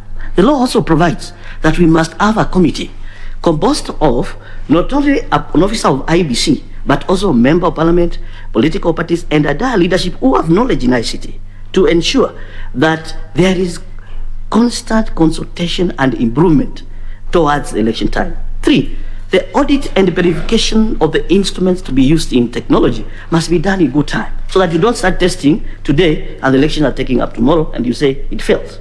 But over and above that, we must have the residual mechanism when you use technology to use the manual system. Why do I say so? My experience showed there are places where somebody cannot be identified using the biometric system. Why? Somebody has been a machine cutter. Thumbs cannot pick it. How do you do it? You go back to alphanumerical, check the register, certify this person there, allow them to vote. So there are those areas that technology must come in as a complementary system. So what I'm asking, Justus, yes, is are you aware of, and you may not elaborate, but are you aware of any case where the question of technology, use of technology in elections was handled by our courts? Yes. In the 2013 elections, there was the failure of technology, the KIMS kit failed. In 2017, in the same place I was the lawyer for IBC, we had a problem. Some KIMS kit failed, and they have to go for alternative methods. Okay, briefly, and as we finish, you know that the question of timelines in election petitions has been litigated a lot. Swala hili limekuwa kizungumkuti. Kweli hiyo ni swali nyeti. What would you say? Ungesema nini kuhusu, the question of time in election petition? As a lawyer who has been involved in election petition, dealing with filing, prosecution of election petition is 30 years' time. Insofar as the timelines for the MCA, the MP, the senator, the governor, where they say that within 28 days of the results you file the petition, serve it within 15 days, response within 7 days, finish that petition within 6 months, that's okay. But on the presidential aspect, I still find a challenge. A presidential election is a huge thing. Results are declared, and within 14 days you're supposed to be disposing. That's file the petition within 7 days, finish within 14 days. It's not possible. It has been a challenge. Even I will tell you, if you look at the Laila one in 2013, that was a challenge. About 150 affidavits were struck out. How do you manage to bring 1,400 polling station results and agents within 7 days? It is a momentous task, and I think moving forward as Electoral Commission, if I was privileged to sit there, I would propose for reform that the constitution needs to change and give adequate time, like 30 days. That would be sufficient. But for the others, I think it's okay. In dispute resolution also, within the commission, the timeline is given okay. Okay. Yes. Thank you very much, Justus. All the best. Thank you very much, Madam Chair. I thought you last be in Kiswahili. Ingezungumza lakini nashukuru. Asante. Thank you, Mr. Kimuli. I'll now request Dr. F.S. Abdallah to ask you a few questions. Karibu Bwana Munyidhia. Asante sana. Now, I'm very glad and happy to hear the humanity work you've done or you're doing in Mombasa. I was born and brought up in Mombasa. I was at technical high school. The way you moved to Mombasa, I moved to Nairobi. Ah, okay. Right? Now, before I start my conversation with you, Bwana Munyidhia, I just wanted to make a clarification. You just stated that there was a program called Mombasa Sikinya. Yeah. I thought it was Pwani Sikinya. Pwani Sikinya, yes. Thank you. Yes. Yeah, because it was not only Mombasa, yeah? Right. I even heard you talking about what you think about the procurements. It should be done well in advance for the material to be used in the elections. Correct. Right. Now, in fact, that was one of my conversation with you on how this can be rectified. It's come over and over and over and over, right? Now, of course, it's been in the public domain on the lucrative business from IBC, especially nearer the elections, right? Ballot papers, technology, and other electoral materials. You know, the IBC has yesterday advertised the material will be required, or the service will be required for 2022. And of course, my interpretation is the rally has started. I'm not talking about the safari rally. I'm sure you know what I'm talking about, yeah? Now, we have learned during this interaction with the various stakeholders, and it's been pointed out that the election cost in Kenya is anything between $8 to $12. Somebody says it is between $1 to $25, where in Rwanda is $1 and US is $1, right?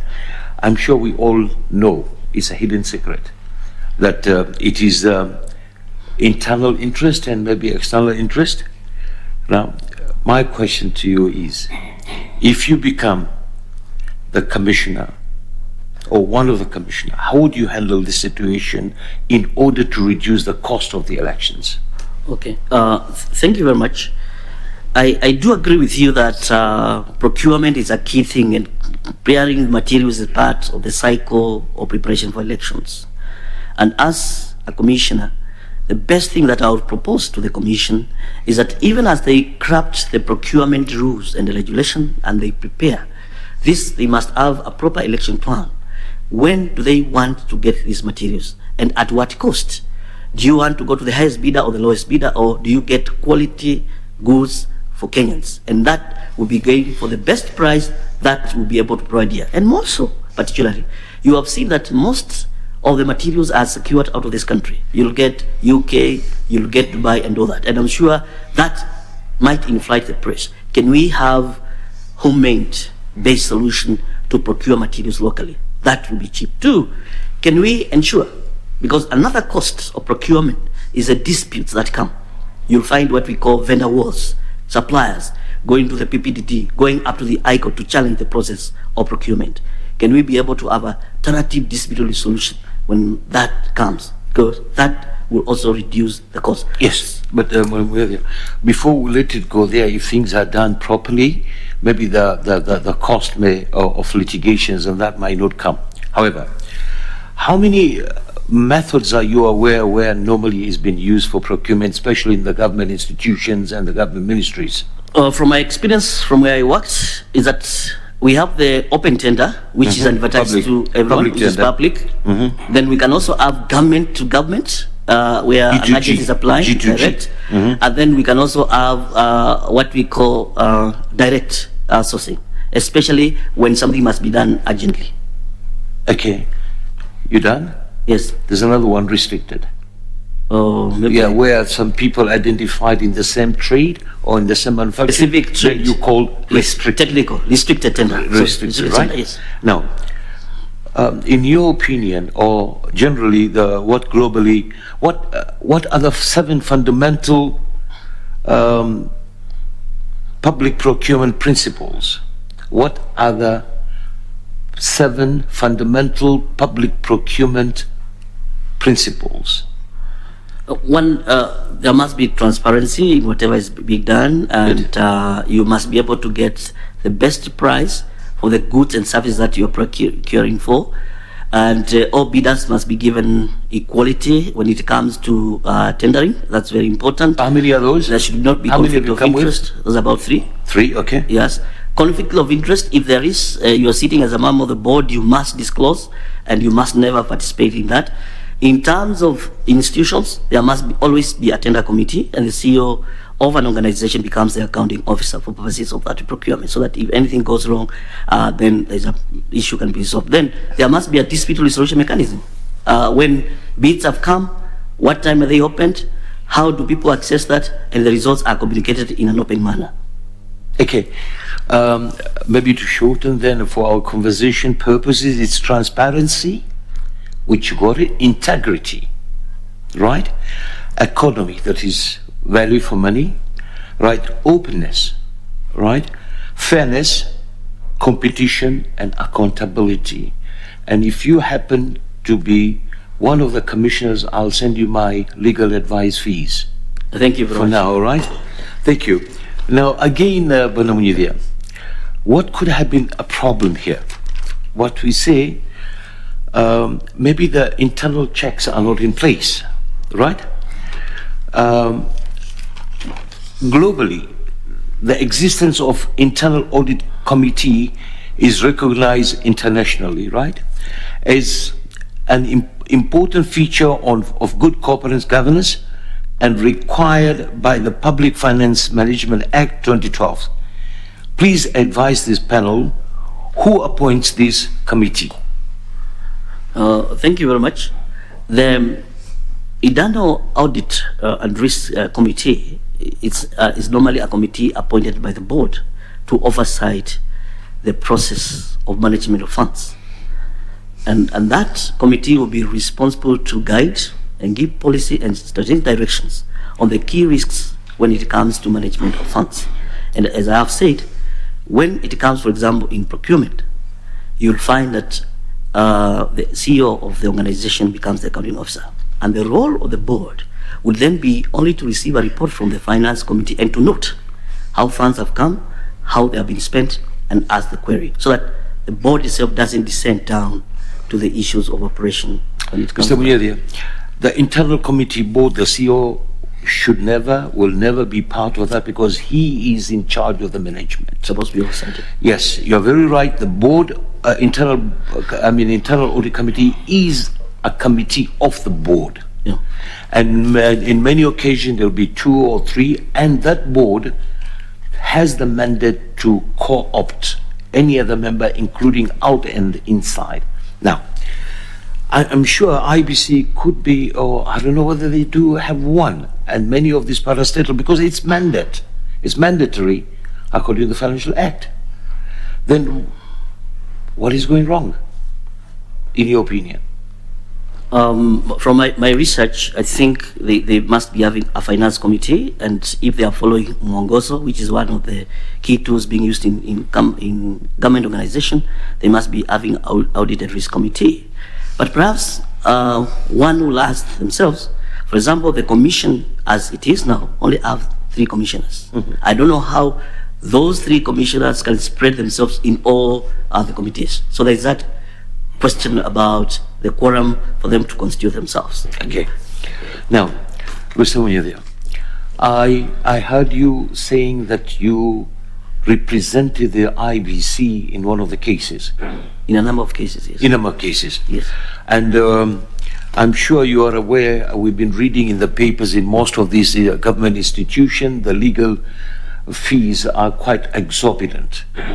I'm sure with your experience, when you come there, it'll be one of the things you would like to look at because you are the player on the game. Now, I'm just giving you information to give you another heads-on. Yeah? Okay. Now, from your recommendation, there's a very impressive recommendation here from Kituo cha Sheria. And I'm reading, and with your permission, I would like to read because we are proud of this. Yes. Paragraph 4 of the letter says, Mr. Munyidhia has also played a key role in inspiring fresh confidence in the organization development partners such that during a span of 2 years, the organization annual revenue from donors increased. Now, my interpretation, revenue as an income.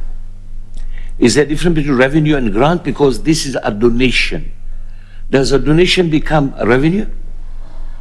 From the writer, I don't know what the writer intended to say, but he must be saying, generally the balance sheet in the organization grew. I am not a financial person, but I do believe that if donations come in, whether by way of subscription or from development partners, that becomes part of the income of the organization. Thank you. You run an organization. Yes, we are. How do you describe revenue in your balance sheet? What we have generated from our activities. Earnings, incomes, right? Earnings from incomes. Good. Okay, so I said to be corrected of that. Yes. Now, this is good. Now, do you think this was done by you as an individual or as your board? That's the board. That's the organization. That's the board, yeah? They're speaking about me. So I think this guy says during your organization tenure, right? Yes. Now, was this refundable? No. It was a grant. This is a grant for purposes of running the organization. Good. And as an organization, you know that you have to engage development partners so that they can fund activities in their line of. Of course, to run better, to put technology in place and all that. Yes. Now, I'm sure you are aware that one of the biggest problems IBC has been having, or all the commission, is funding. Right? Yes. Now, 2 questions. In your position, and if you come with this connection, that would you be able to assist to fund in the event there is delays in funding the elections?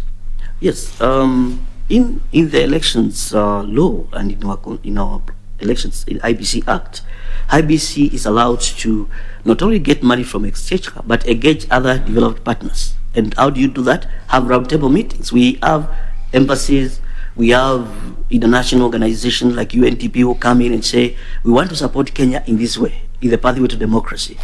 And these are the people you lobby and sit down with them and give the budget and say, we are going to support this budget item. We are going to put this. And this is something that we did when we were in the vetting board. There wasn't enough money to support the work of the board.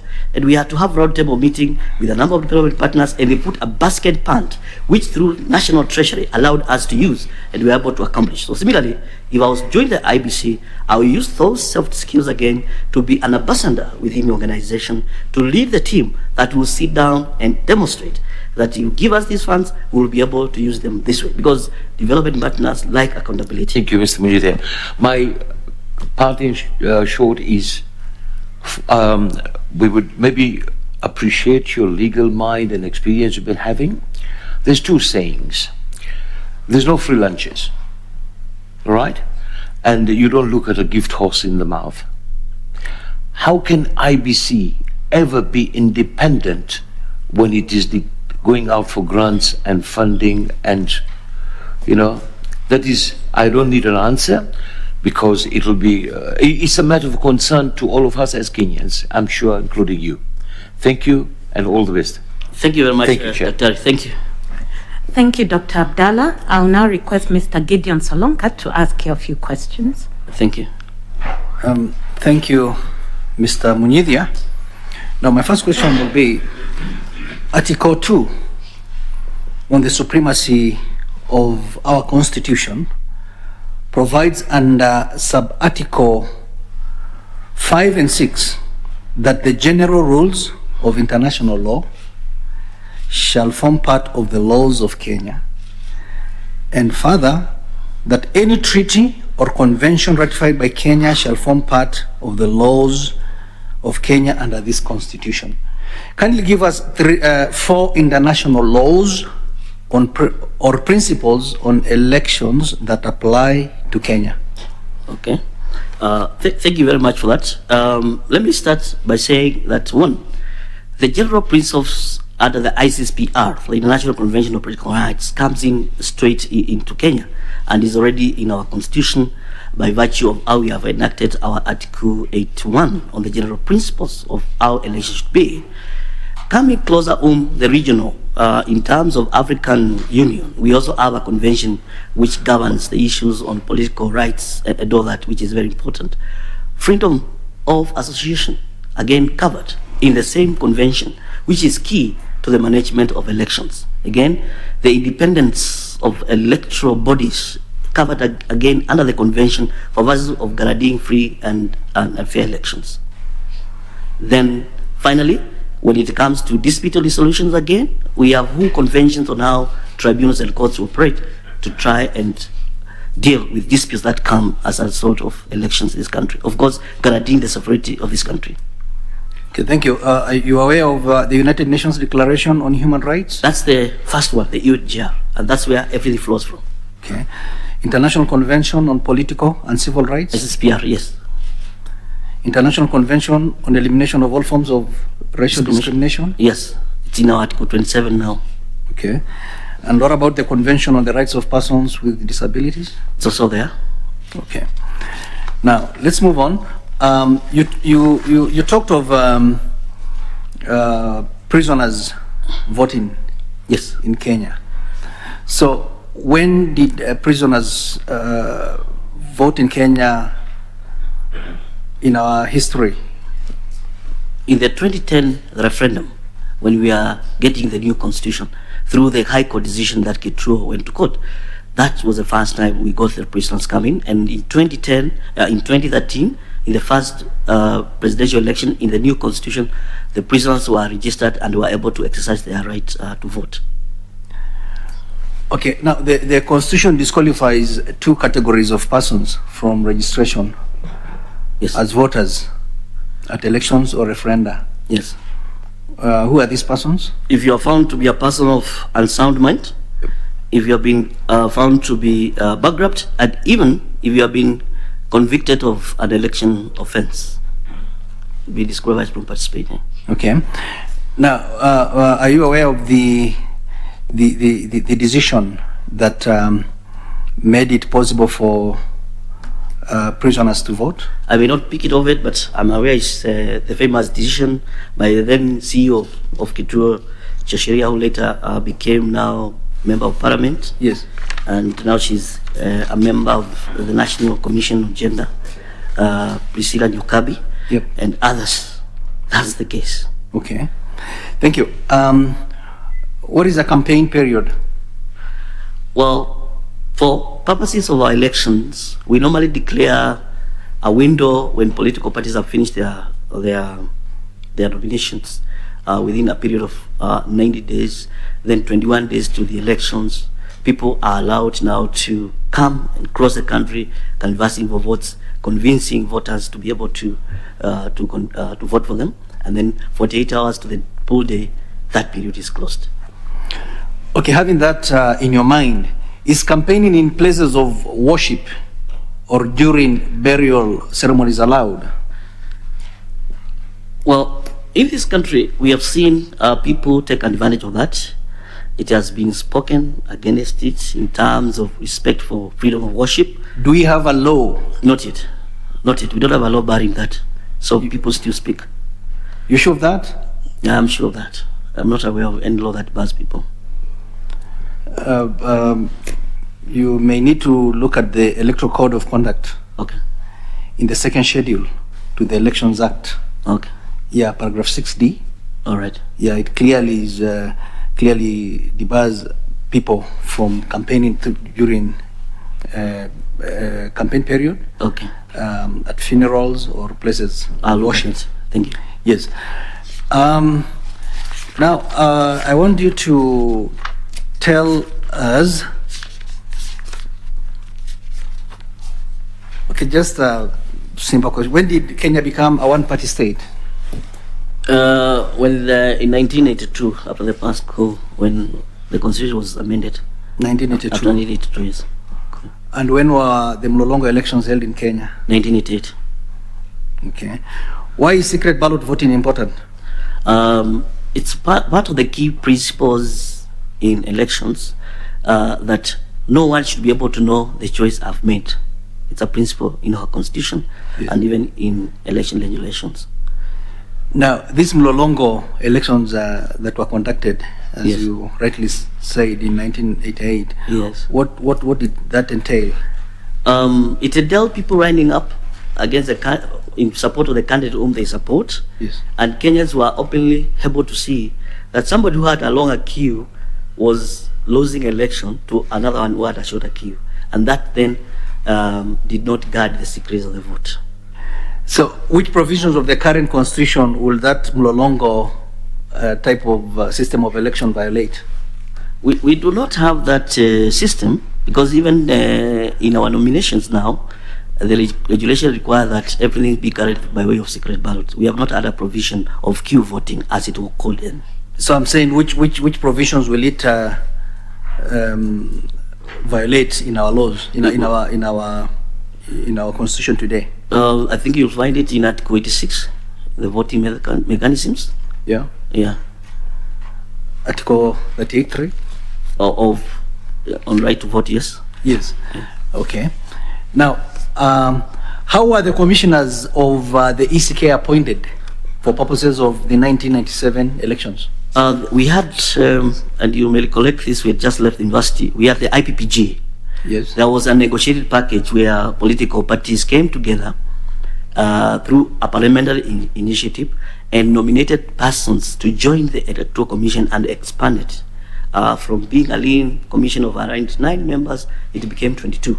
Each political party was represented in that commission. Okay. Yes.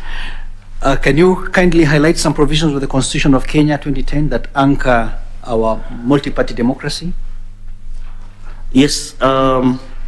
Kenya is a multi-party democracy. I can't recollect that of it now, but I know there are clear provisions that anchor multi-party democracy in Kenya. Under the Constitution? Under the Constitution. Okay. Yes. This is Article 4.2 okay. of the Constitution.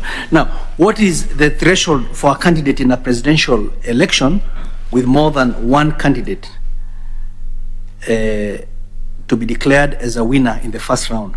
You must get 50% plus 1, and in other words, majority votes in 25 out of the 47 counties. Okay. And what does the term all votes cast in the election mean? That is, all votes cast in an election would include the valid votes, the rejected votes, and the spoiled votes, all tallied together. That's the total of votes cast in an election. So to you, they include the spoiled votes? I've said all votes cast, if you want to tabulate. But if you want to move to check valid votes so that you can determine the winner, then that becomes different. No, I'm specific. That term, what does it encompass? All votes that have been cast, accounted for, and pronounced by respective returning officers in the entry of results. Yes. Okay, you may need to look at Raila 1, 2013. Okay. Yeah, the Supreme Court held that rejected ballots papers are not to be counted as votes. Not as valid votes. Yes, not as votes, and therefore the term votes cast cannot and will not include rejected ballot papers. Okay. Finally, let me ask you, you're aware of the laws on suspension of county governments? Yeah, we had, I think, one case, I remember, the County Governments Act. Yes. Yeah. In our history, how many counties have experienced that issue of suspension? I only remember Makueni County, where our Professor Kibwana comes from. Yes. There was a process, and the tribunal was appointed by Mohamed Nyauga. Mohamed Nyauga was the chair. They went, investigated, and made their recommendations to the president, and the process was restored back. In the period 2013 to 2017, I think the governor was having problems with the members of that county assembly. Okay. That's the only county I can recollect now. Okay. There was another one which also sought to be suspended. Okay, I can't recall that one. Taita Taveta? Okay. You know, that must be recent, after 2017. Yes, that was in its second term. Yes. Now, who has the power to suspend a county government? Thank you. The members of a county assembly can be able to move a motion in their county and collect signatures to suspend the county government. So who has the powers to suspend? The citizens. Through their elected representatives. You may need to look at Article 192.1. It's the president. Okay. Now, name 2 circumstances under which a county government may be suspended. One, if there has been a serious violation of governance, where the executive is not operational, it's not delivering, and that the organs of that county are not working together, then there will be a problem. For example, the one of Makueni, there was the issue of budgetary allocation. The governor, the speaker were not seeing each other, and all those many things. That was one of the issues. Okay. And also in any other exceptional circumstances? It can be. Okay. What is the role of the IEBC in the suspension of a county government? Now, once a county government has been suspended, it means that now we go for elections. Seats will be declared vacant, and then we may need now to elect a governor as deputy and have a new governor in place. Okay. Thank you so much. Thank you very much. Wish you all the best. Asante. Yep. Thank you, Mr. Solonka. I'll now request Madam Elizabeth Mayo to ask her questions. Okay, thank you, Chair. Yes, Mr. Munyidia. Yes, that's it. Okay, I hope I've pronounced it well. Thank you, yeah. Okay, now I want us to look at the structure of IBC. When you look at the Commission's organogram, the way it is reflected, it is reflecting its governance structure. I hope you have read the 2021-24 strategic plan, it is clearly stated there. You have read it, eh? I've just perused it. Okay, so yes. Please state the main officers in the structure of IBC. All right. That supports its operations. Yeah, we have the commission, headed by the chairman and the commissioners. Then we have the CEO, who is the chief executive officer. And then we have key directorates in the organization. I think there are about 9 of them. We have finance, we have procurement, we have a directorate dealing with legal, another dealing with voter registration, and we have another one that basically deals with operations and the county offices outside the headquarters. About 9 directorates are structured there. And in each directorate, you'll find a director and managers below it. Okay, thank you. From these offices, which one is responsible for handling of elections and results in the structure? There are 2 aspects of it. We have a whole organ that deals with compliance, registration, and then we have the legal department, which deals with support services for those directorates. What about results? There is the results for the elections. Yeah. That comes under operations for the elections management docket. Okay.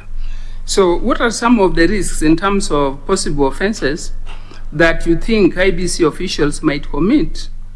And what proactive steps would you take to prevent such offenses from being committed? Thank you. If, for example, an election officer is declaring results and you enter the long entry, that could be an offense. If you knowingly or forcibly give information pertaining to records in the commission, that could be an offense. If you are found influencing or being partisan, that would be not only a breach of code of conduct, but also an offense. And if, in terms of procurement, you are found to have influenced a particular tender, that would be like corruption, you are likely to be charged with an offense. Those are key areas that I think cover the offenses within the officers of the commission. What about receiving bribes? That's corruption. Do you think it is possible that they can receive bribes? That's corruption, yes. Receiving bribes, yes. Okay. So as an IBC commissioner, if you are responsible for overseeing the development of internal communication strategy, what would you include to assist staff to comply with the law? One of the communication strategy. Yes, one of the things we must periodically do within the commission is to have a way in which we remind through our memos and our discussion fora on keeping to the oath of office and upholding the ELCO Code of Conduct. Open forums and through memos for them to adhere to the law. That way, the open discussions will let them understand where is the strategy of our commission and where we are going, because we are supposed to deliver a credible and accountable commission when it comes to the mandate as commissioners. Okay, thank you. So what are the key policies of IBC? There are a number of things that IBC has come up with. We have policies in relation to one, voter education and development of curriculum for voter education. IBC has also come up with policies and also legislations on now to register voters in the diaspora. We have seen that. IBC has also have policies on management of finance and sourcing of finances, procurement, operations, and also establishment of infrastructure, both at the commission and also at the ground, to ensure the presence of the commission within all the 290 constituencies. What about human resource policy? There is also a human resource policy which shows how to recruit, the process of recruitment, and the process of dealing with both the discipline of the staff and also how staffs can grow from one grade to another within the commission. Okay, thank you. So in your view, what do you understand by staff appraisal? This is a process in which staff are given targets annually, and those targets are periodically appraised before a staff can move to the next level. So you'll see it with the end of a department, they will appraise you, and of course the chain will go up until the CEO is appraised by the board.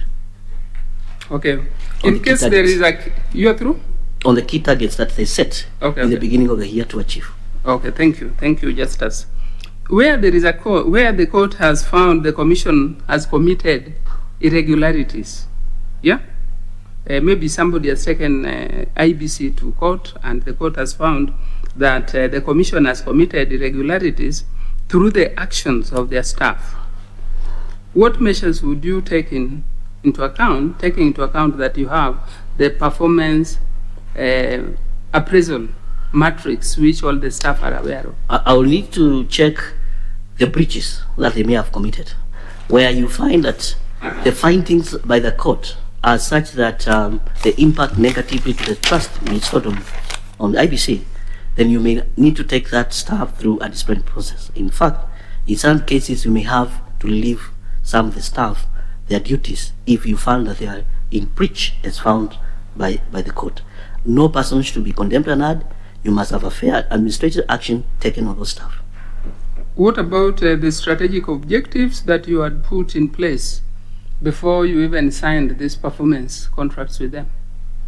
You'll have to check whether within those strategic objectives they were executed the mandate or they were outside that mandate. The strategic objectives? Yes. What about the milestones and deliverables? Because maybe they are being accused of what actually you told them to do in line with them. And that's where we'll come to what we call fair administrative action, give the member of staff an opportunity to explain themselves despite the findings by the court. Okay, thank you.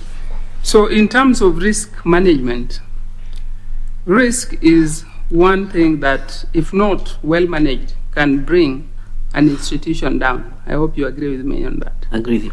Okay. So the Treasury requires that all public institutions should develop and implement a risk management framework as part of a wider public sector financial management reform initiatives. Yeah?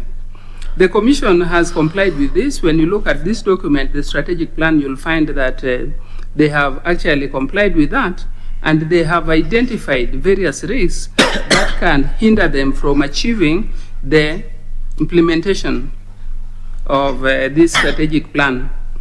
Kindly tell us, what are some of the operational risks that they have identified? From my research, I saw that IBC has identified one, political risks. Things can change, and one day you are told, we don't want these commissioners, law is changed, you're going. 2, change of laws towards the last point of election. Laws are amended, you are supposed to implement, elections are coming next week. What do you do? And we saw that in the run-up to the second presidential election when it was nullified. Then financial risks. The Treasury is supposed to allocate. In fact, the law requires that we must have a IBC fund, direct budget. So resources are never allocated on time, or even when they come, some of activities which needed to be carried may not have been carried. That becomes a question that needs to be checked. Again, you find that in many cases, when an organization is operating, you don't operate in a vacuum. You could have pandemic, like now we have COVID-19, that will increase the budget, or now you put protocols to carry out elections, right? Restrictions, or now you can access funding. You may remember at one time, IBC got a letter that you cannot engage development partners to fund you. Now, when that happens, how do you manage? Those are some of the risks that I saw identified by IBC in terms of their operations. Maybe there are others. So, Justice, if you are appointed, how would you mitigate some of these operational risks? From my experience, what I learned working in public organization is that you must communicate.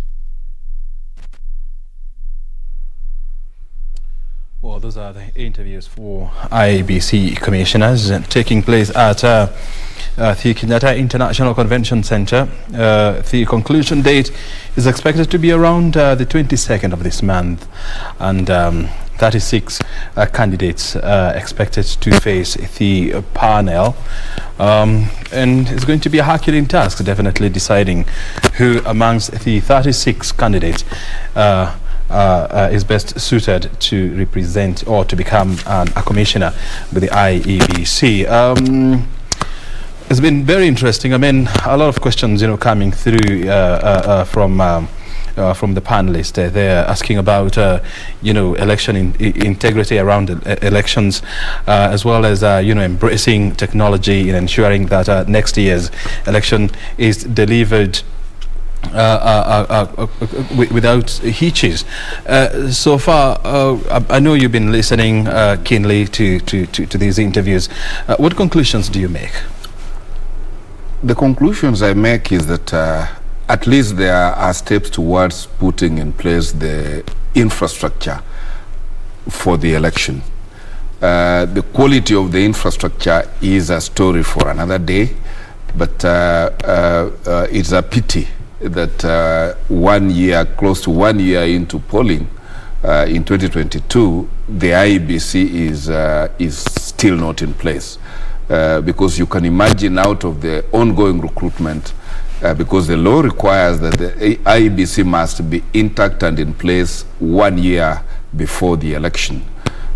You can imagine whatever decision is made by this select committee, if the appointments are challenged before a court of law, it then means that we will not be having an IEBC envisaged in the law within the required time prescribed by law. But all said and done, during the interviews, a lot of soft underbellies of the IEBC are being exposed and being dealt with. The question of ICT, the question of who takes responsibility when a decision or an election decision by IEBC has been declared irregular, and so many other challenges.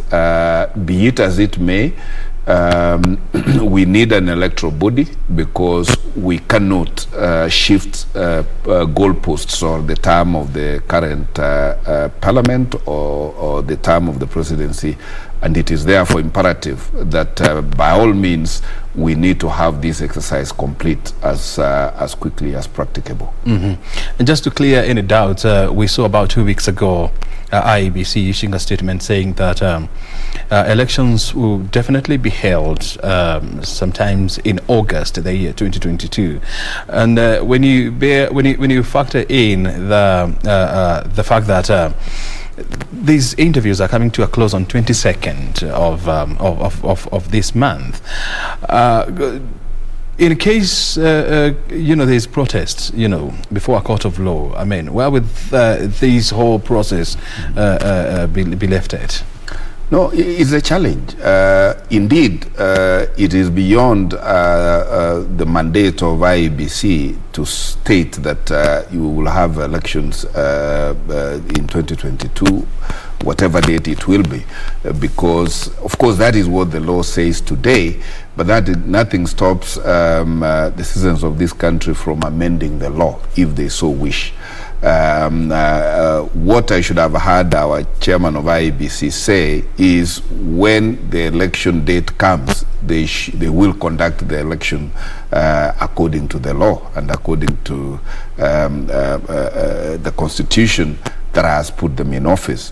As to whether we will actually have an IEBC capable of conducting an election, that question is in the air, and we'll have to await the determination of the IEBC, rather the BBI case, because one of the questions the Court of Appeal is grappling with is whether or not IEBC is properly constituted as we speak. And if it isn't, then we have a challenge. And therefore, if these commissioners we are processing at the moment don't get to office in time, then we are making an already bad situation worse. But as Kenya is usually a very resilient country that is capable to overcome whatever challenges socio-political and economic there is, and we are a serious species of humanity that we are always equal to the challenges that come across us. And when the IEBC issued that statement that elections will go ahead as planned on the 9th of August 2022, a lot of questions started swirling around as to whether as a country we are well prepared to even start talking about the election on the 9th of August 2022. There are a number of issues that are still pending. We do not have it is not legally constituted as demanded by law.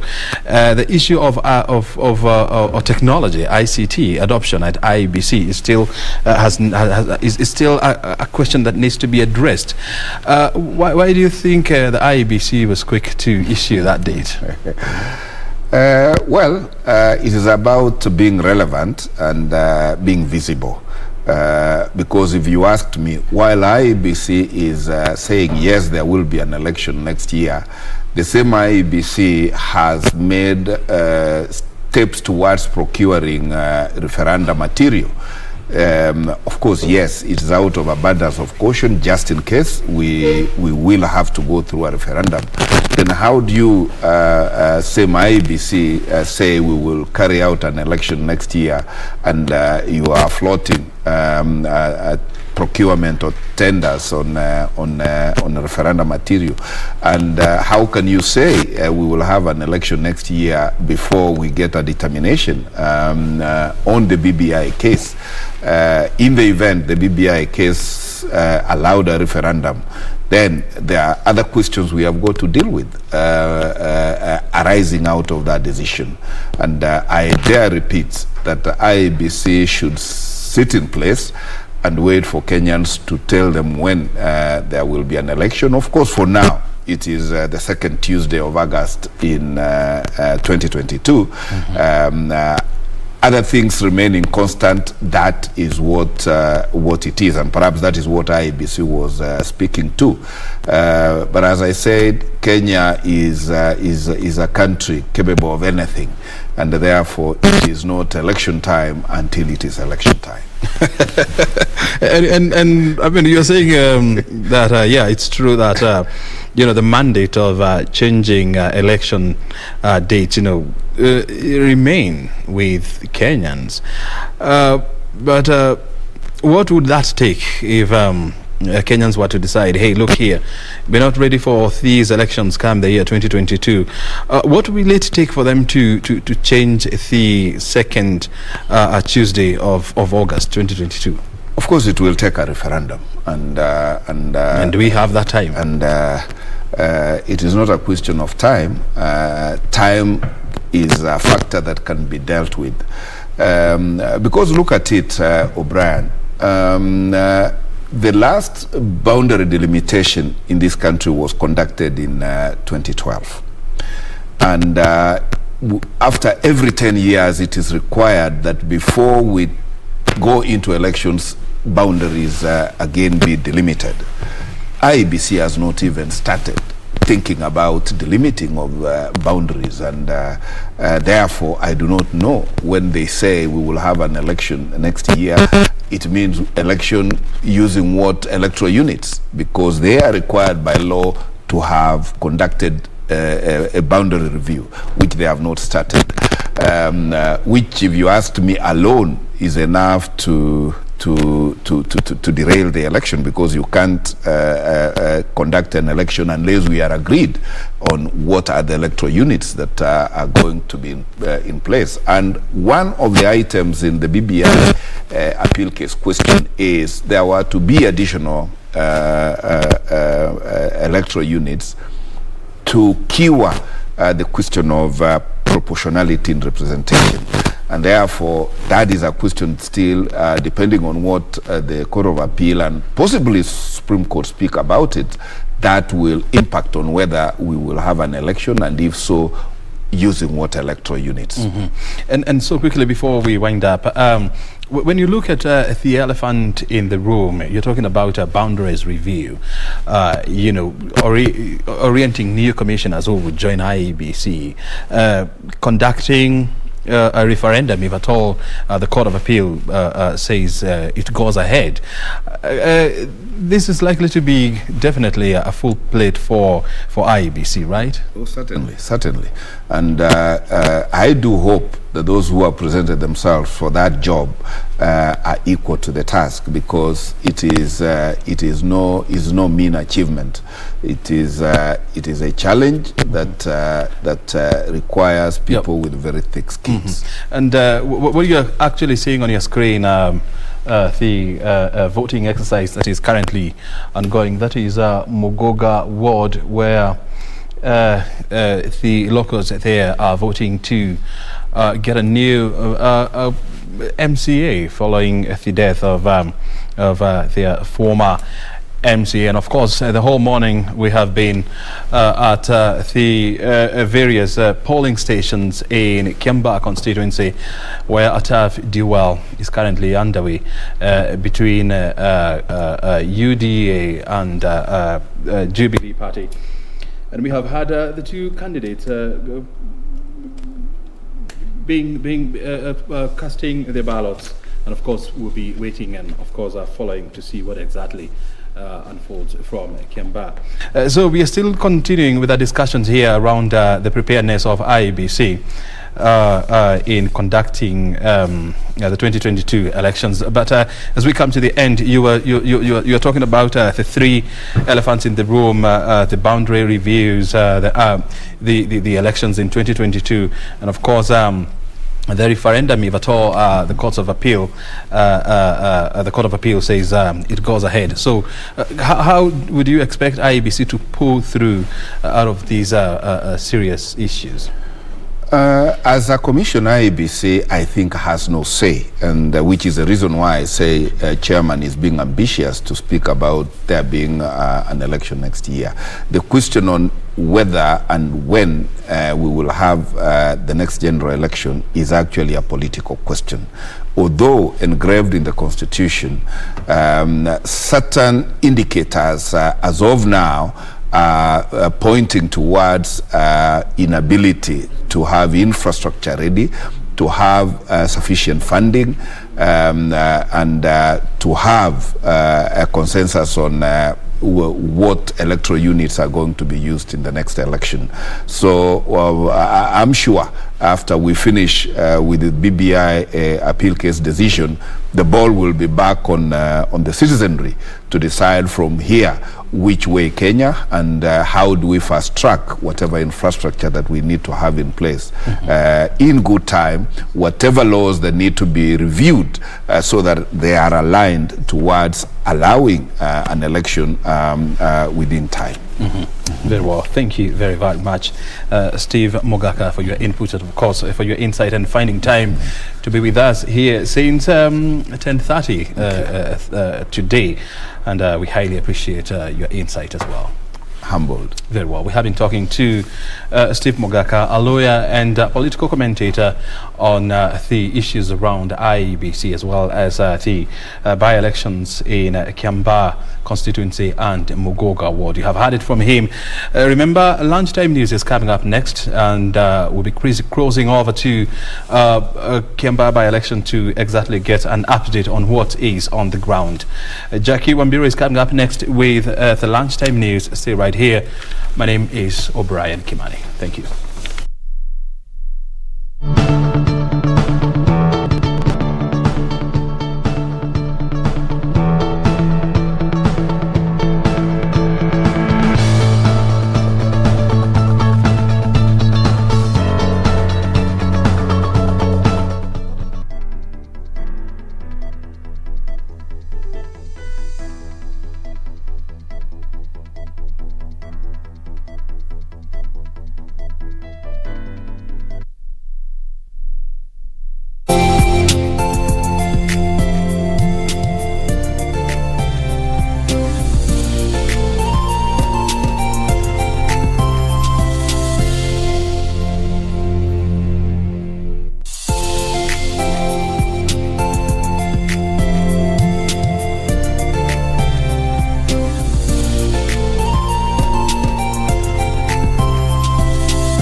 She has not let her disability define her to become outstanding in all spheres of life.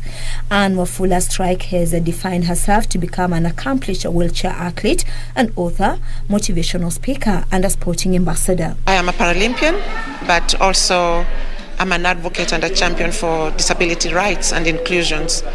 And I'm also the founder of the Olympia Wafula Foundation, which is it's actually a charitable